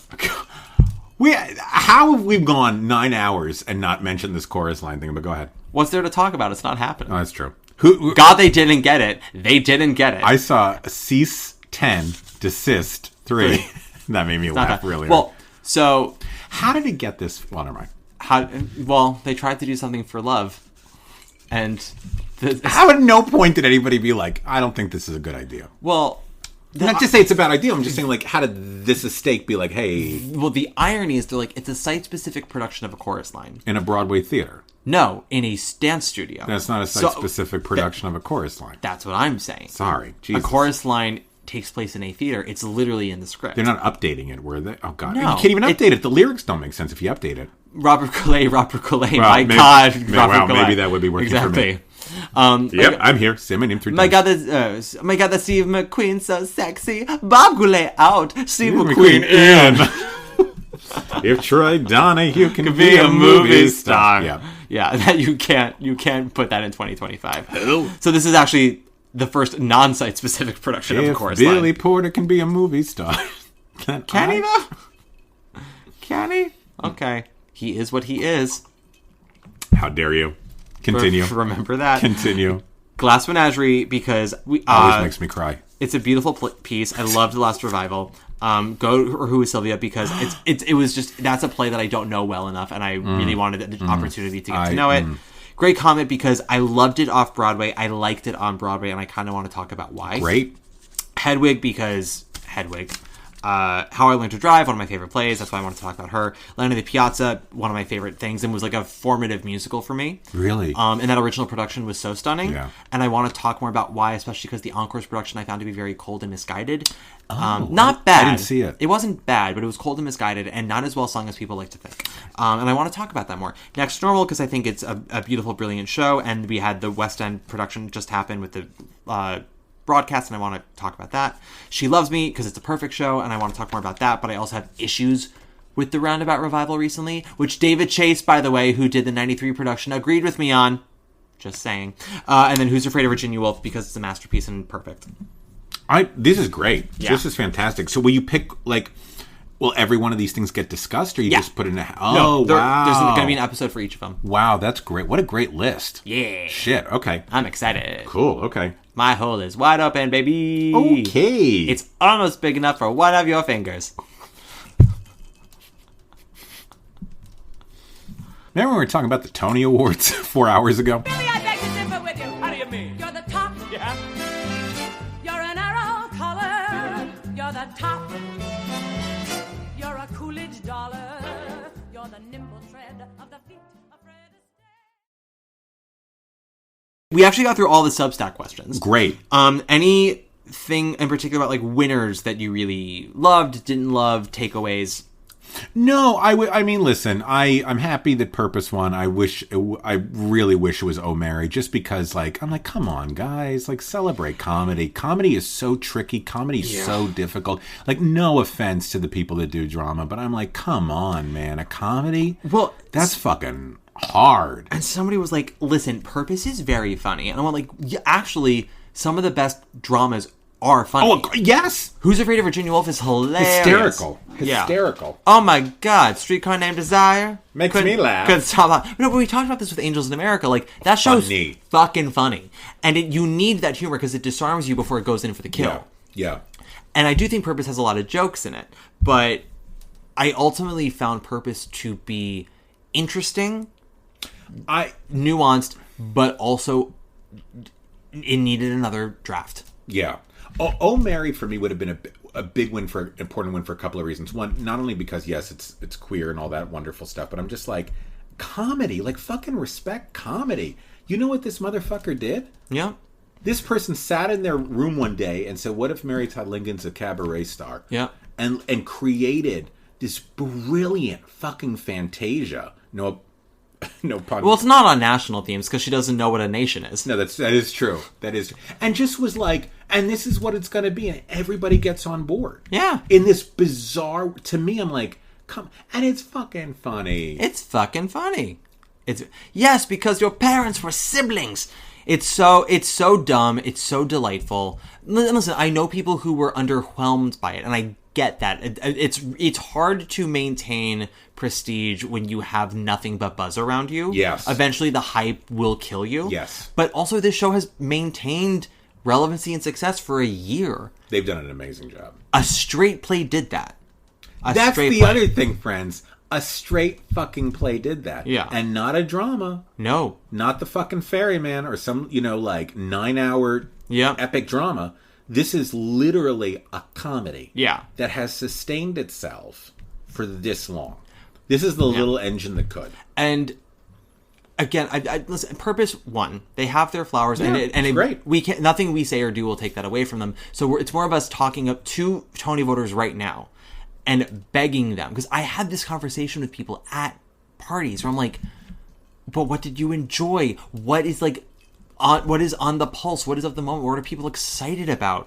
And while I think a lot of voters are patting themselves on the back for voting for Purpose, I do think that we are going to look back on this season historically and go, oh, the cultural play didn't win. The thing that overcame a lot of side-eye and skepticism that still managed to flourish the first year of an administration that is actively trying to dismantle queer rights, trans rights, that is trying to banish drag everywhere. And this show is like, fuck you, look how much money we're making, how all the awards we got, the reviews we got. Yeah.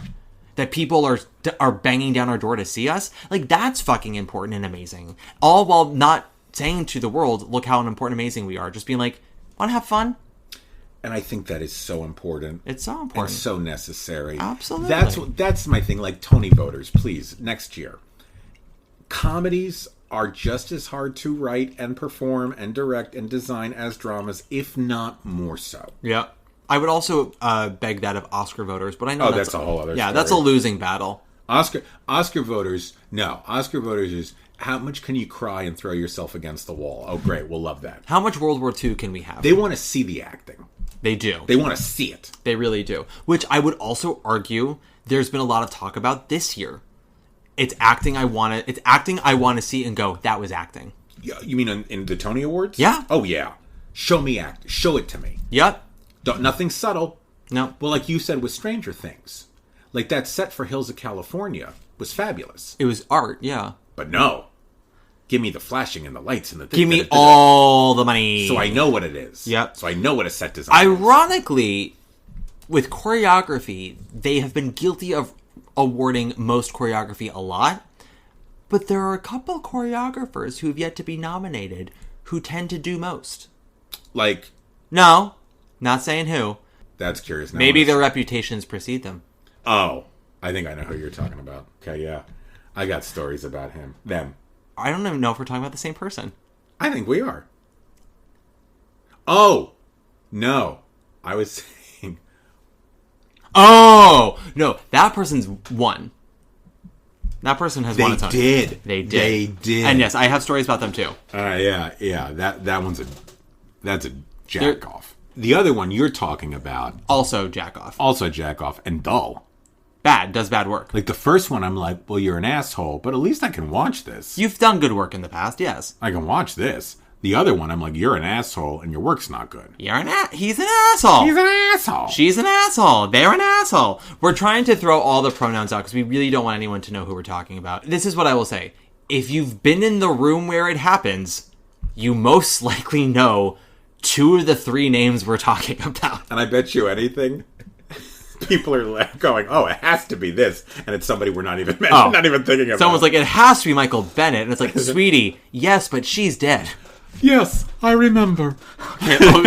Okay, Leroy. But listen, being an asshole is nothing new. The Broadway is littered with assholes. We still got them. But to be an asshole and not do great work. That's the thing. You can be an asshole. I'd rather you not be. But I know, same. And be a genius. Yeah. Or you can be a really good person, and maybe the work isn't the best. Like, you can be one of the... But to be an asshole whose work is bad, fuck off. Yeah. That's when I'm like, why are you wasting my time? What is wrong with you? Exactly. Like, aren't you happy? Can't you be happy? Exactly, Tom Hanks. Tom Hanks is a real asshole. Nicest man who ever lived. Famously biggest asshole of all time. Bigger asshole than Jimmy Stewart. Can you imagine? Jimmy Stewart. God, you know I hate It's a Wonderful Life. Of course you do. Is that okay to say? Well, you're pro-assisted suicide. You're pro-Israel. Yes, It's a Wonderful Life is pro-assisted suicide. It's a Wonderful Life, a Fantasia on euthanasia. Yeah, this wasn't like one man by himself. I'm like, how did this all go down? All the way down. Yeah. That was a rough one. All the way? Down. Yeah. Oh, wait, what are you talking about? Cats. Oh, I thought you were talking about the play All the Way. Oh, the LBJ one? Yeah. I saw that. I did too. Did you like it? No. See, I'm a political science major. I was a political science major, so I just love, like, these political plays. So you did love Boop, then? I loved Boop. It was... and you loved Smoosh. And I love Smoosh, and I love... I can't wait for the Dwight Eisenhower musical at some point to come in. I can't wait. I do believe by the time this episode comes out, Smoosh will have announced... I heard... Well, never mind. You can tell me off, Mike. The word I was told was that Chess has a Schubert theater for a show that's yet to be announced, but it's not Smoosh's theater. Oh, really? Well, the Schuberts are planning on doing a renovation on the Imperial. Whether that's after Smoosh or after another show, who's to say? But that is the plan. Interesting. But yes, Chus has... They don't. I don't know if the theater's locked and loaded, but I believe it is. Wow. Okay. Yeah. Okay. And Cats is coming in. To Circle in the Square? No, they're going into a theater owned by the MAGA guy. Oh, really? Yes, the show has not announced yet. Okay. And Ragtime's at Lincoln Center? Mm-hmm. Okay. Cool. For, because that's where Lear's at now. Makes sense. It's called Synergy. Mm-hmm. And then is there anything... There's no sin in Synergy. I heard something that was at Manhattan Theater Club last year might be coming in this year. Eureka Day. No. Purpose? No. Purpose is on Broadway right now, you idiot. The women, they were... It was like the 70s. Summer 1976. No, shit, not that one. George's African Hair Braiding. No, there's something else, damn it. Was it off-Broadway? Yeah. Primary Truce. No, that was Roundabout.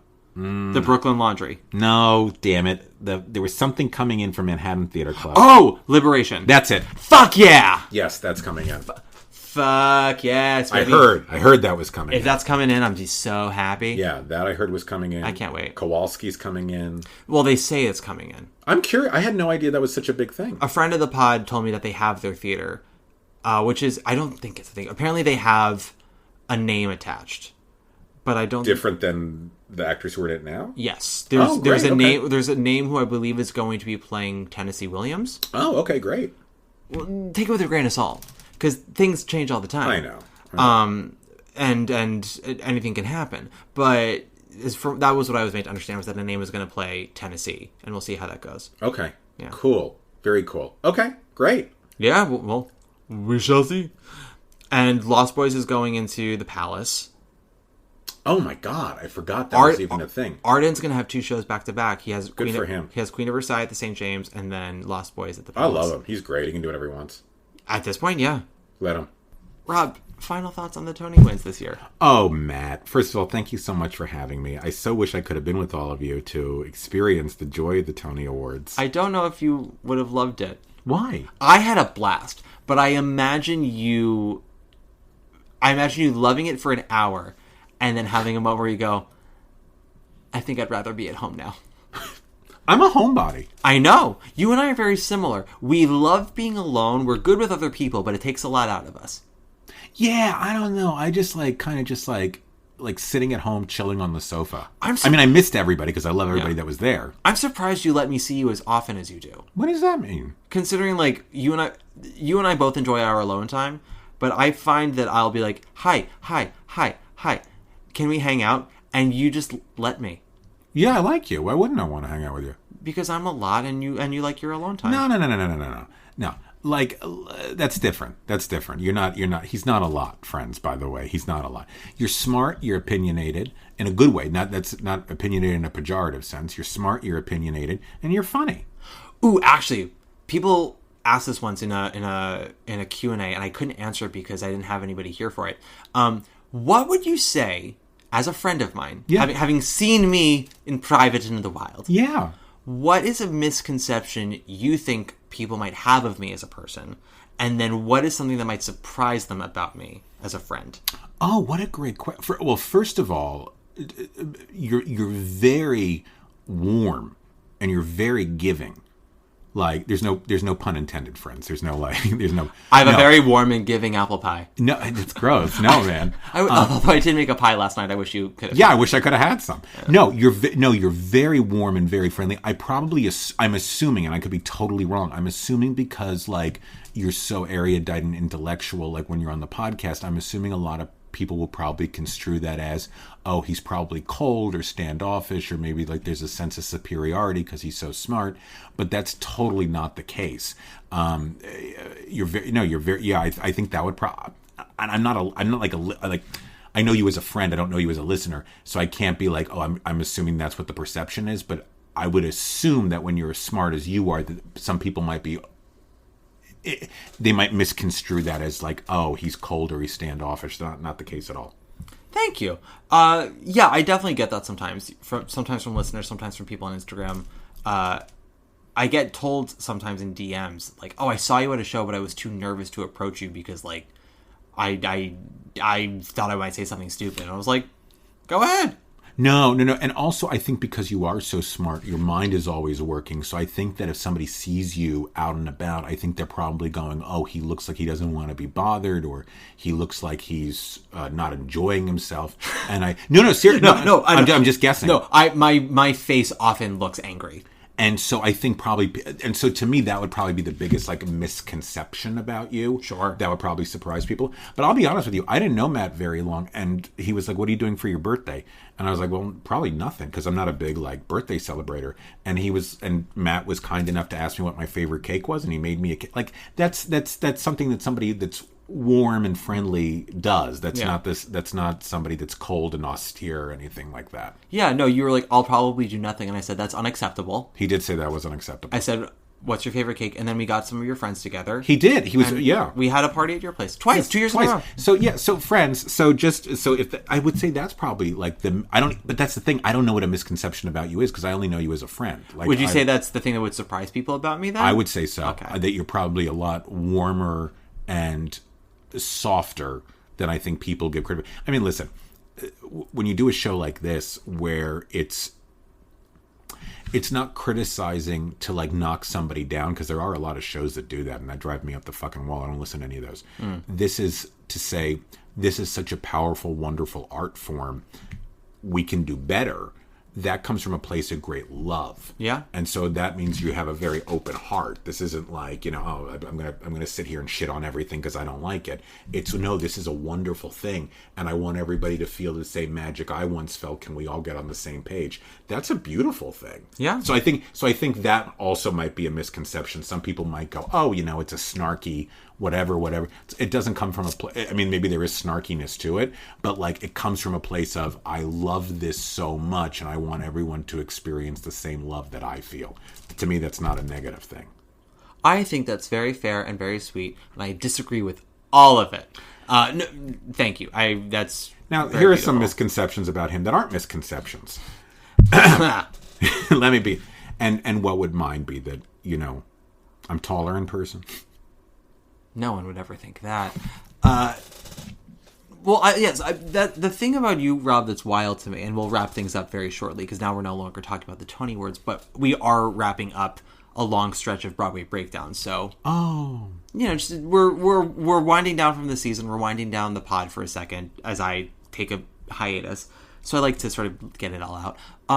You and I have only known each other for a little under 2 years. Yeah, that's true. That's crazy to me. That is true. And I've told you this many a time. We've spent many a night at Rob's apartment watching YouTube and eating takeout and drinking until like 3 a.m. Yes. And we've said to each other, like, it's crazy that I haven't known you as long as I've known other people, because I feel like you and I clicked very fast.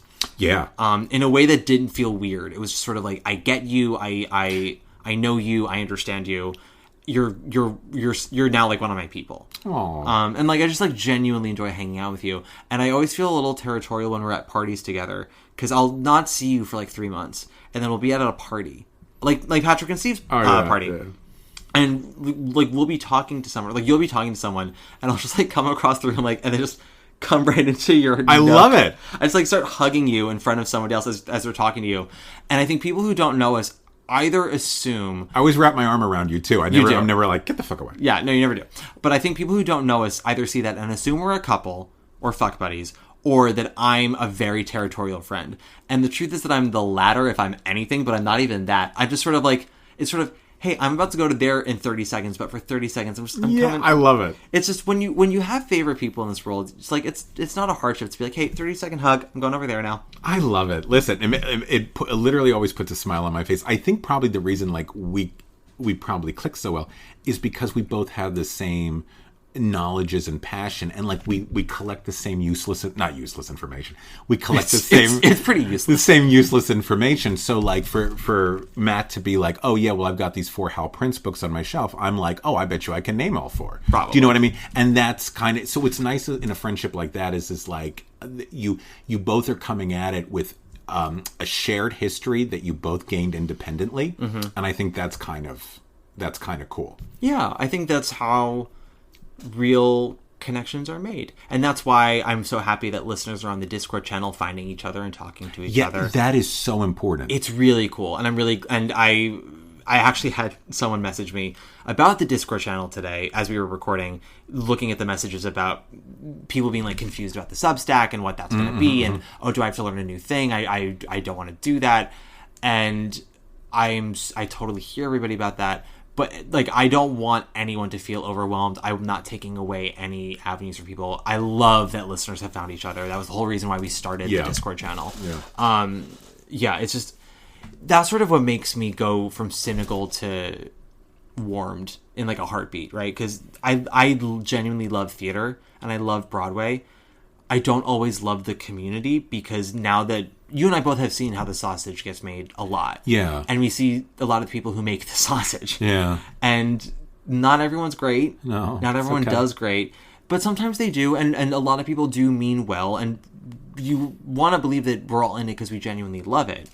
And so that, like, when you see a kindred spirit where it's like, we both love this, we both believe in this, and, you know, even if we don't always agree, we can talk about it in a way where it's like safe space. I felt this, you felt this, and we can just sort of chat it out. And you're so smart and you're so articulate with a voice that sounds sexy when you're playing Robert Goulet. That thank you is not a hardship talking to you, baby. Gotta love you. You do Robert Goulet and I do Jennifer Simard's Sex Frog. We could take this whole act on the road and think about very quickly like what you've created with your Discord and with your Substacks and stuff like that. But hopefully I'm using these terms correctly, because Substack meant something different in my day at the Eagle. It was just to get another one off the stack. I was saying that sub is pretty stacked. That stack is pretty stacked. You created a community of people that love this, and I think that listen, very quickly. This is his last compliment, then I'll end, I promise. There's a lot of people out there that have podcasts. There's a lot of people out there who want to talk about Broadway, but there's a lot of people that don't do it with intelligence, that don't do it with the history behind them. And I think that's what makes your show stand out from everybody else's, which is it's actually it's critical in the best way possible, which is it's holding people, one, to a higher standard, but two, it's coming from a place of extreme intelligence. You're not just some random fan that's like, I love Newsies, and so now everything's going to be about Newsies. That's great. Or like... So you have met my grandmother. Or like, I'll make it up. I saw Picture Frame, the musical, and it was the best brilliant thing ever. No, it wasn't. It was a musical. Yeah. But it was the most brilliant thing. There's such a need of like immediate joy. Like this, it's not good. It was perfect. Yeah. Everyone gets so territorial about these adjectives. And what I love about you is you're like, hey. Yeah. What does perfect really mean? Yeah. Like breathe and look, explore. And listen, we make jokes. And I think that's healthy. We make jokes about my love of Sally Murphy and Judy Kuhn, and I do love them. But like, I can also name you some performances I've seen them give that were not my favorites. And they are not actually my personality. My personality is constantly coming back to them as like punchlines of my obsessions. Of course. I don't have 9 headshots of Judy Kuhn. I would be embarrassed to say that. I was on a Zoom call today with Judy Kuhn and her lawyer. Judy Kuhn would not be on camera. She refuses to make eye contact with me anymore. No, I was on a Zoom call today. And somebody was pitching, like, well, why don't you go into your storage unit and, like, digitize your playbills that you collect? And I went, all of my playbills? And they're like, well, yeah, like, how many do you have? Like, 100? Silence. 200? Silence. 400? Silence. And then she goes, Matt, how many do you have? And I go, I'm not proud of this. No. One Tony win last night that you really were thrilled by. Sam Pinkleton and was number 1 for me. You stole that from me. Sam. Yeah. Hands down. Loved that. Hands down. So happy about that. If I can't have Sam, Francis Drew for also Yellowface. great. Thrilled. So happy. So thrilled. Sam, Francis, Michael, the 3 of them, I was like, this feels really good. Yeah. I mean, everybody else I love, but like those 3 especially just did something where I'm like, that's it. Yeah. Well, it's been a good season. It's been a very good season. And congratulations on all the wonderful things that's happening to this podcast. This is exactly what should be happening. And congrats on your wonderful season at J2 Spotlight. Oh, thanks, man. I have spoken highly of Smile and Zorba, and I could not see Drew to the Coot because I was in London. Well, you were in London. I was in London. You were in London a lot, I feel like. Twice in a year, yeah. Okay. Which I wish it was 10, but... Yeah, it's so great over there.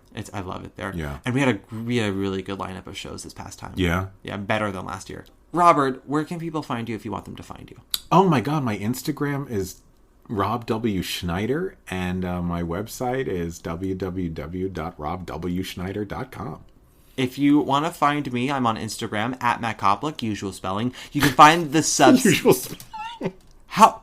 You've been on this podcast so many times. I always say that. I know. It always makes me laugh. The usual spelling. If you want to, I will have the links for the Substack and the Discord channel in this episode description. If you like the podcast, give us a nice 5-star rating and review. I hope this episode was delightful for you guys. It was delightful for us. I know we went off topic so many times. I'm but like, sorry. It was me. No, I don't fucking care. Like this is the one time where I'm like, I don't care how long it is. I don't care how off tangents we go, because I've been very on topic for so many weeks, and I think I just finally cracked, and I am with like one of my best friends who I love speaking to, and it's like, I'm sorry, we had a great time. We had a lot of jokes. I love you. I don't remember a single thing we said. I just remember laughing so much tonight. So hey, listen, that's half the battle. It's half the battle. That's half the battle. I think I made you laugh a few times. You did make me laugh a few times. What do you you make me laugh? I think you're funny. Well, yes, but I think it's because I'm so beautiful. You're so surprised anytime I say anything slightly funny that you just go, oh my God, knock, knock, yes. No, that's not it. Helen. Right. It's so good. It's so good. I was doing it all last night, Does too. Jen Samard listen to this? No. God. She did say hi to me on the Golden Girls podcast. Patrick had her give me a shout out. I'm obsessed. Yeah, she said, hi, Matt. I want a shout out from Jen Samard. Well, Show up at the next Tony party and Patrick will remember you. I am sorry that my ceiling caved in. We joke because we love. We do. I love you. Okay, Great. last one. Say Helen again. Helen. Right. To do it earnest, I need to do it earnest. That's it. That's I need to do it earnest. I need to do it earnest. We can't close out with Jen because we closed out with her last week. Oh. Who can we close out with as our diva today? Don't look so scared. Right. Wait, does it have to be a female? It can Contemporary or classic? Whoever you want. I mean, we've had, I think, 2 males in the past, but we try not to. Lilius White. Yes! Love it. Lilius White. How much my band out. I'll there you go. It's gonna rain on my parade. That's it. Before Cynthia Erivo's battle cry in Wicked, there was Lilius White's parade. Lilius White walked so Cynthia Erivo could run. Those tits. Before Jennifer Samard's tits were barely supported by her costume, Death Becomes Her, Lilius White in that pink dress in the Funny Girl concert was like, hold my cleavage. Are those, can I ask a horrible question? Sure. In Death Becomes Her, are those Jen's? They're her real chesticles. Obsessed. Wow. Good. According to Patrick, she is taped in for Jesus. Fuck, love it. But the way that the costume is designed, they want you to think she's barely contained by it, but she is truly strapped in. It's so good. Yeah. It's so good. Another reason why Paul won, because like, fucking genius design. Oh, listen, as soon as she came, not her, the Michelle Williams, is that her name? Yeah. As soon as she came, no, not Michelle Williams. In the bedazzled vagina thing, yeah. As soon as she came, I was like, that's it. Yeah, she won. That's it. They put a hole in Jennifer Samard. They put a hole in Jennifer Samard. Honey, I put a hole in somebody once. But Michael Bennett's dead. And that was Edwin Booth. His brother John later went on to fame for something I don't remember. Ah, yes, he was in the first road company of Blossom Time. That's what he's remembered for. I myself went on to do Bloomer Girl. I did the original choreography for the Civil War Ballet. It was taught to me by Agnes DeMille and a little person who was intoxicated on schnapps. We don't have hojos anymore, and I really wish we did. They had wonderful flapjacks. And on that note, we're closing out with Lilius White. Thank you so much for listening, everybody. We've got the review episode coming out in the next 2 days, and after that, enjoy your summer hiatus from us. We know it's been long. I hope it's been delightful. I've enjoyed it. Have a good one. Take it away, Lilius. Bye!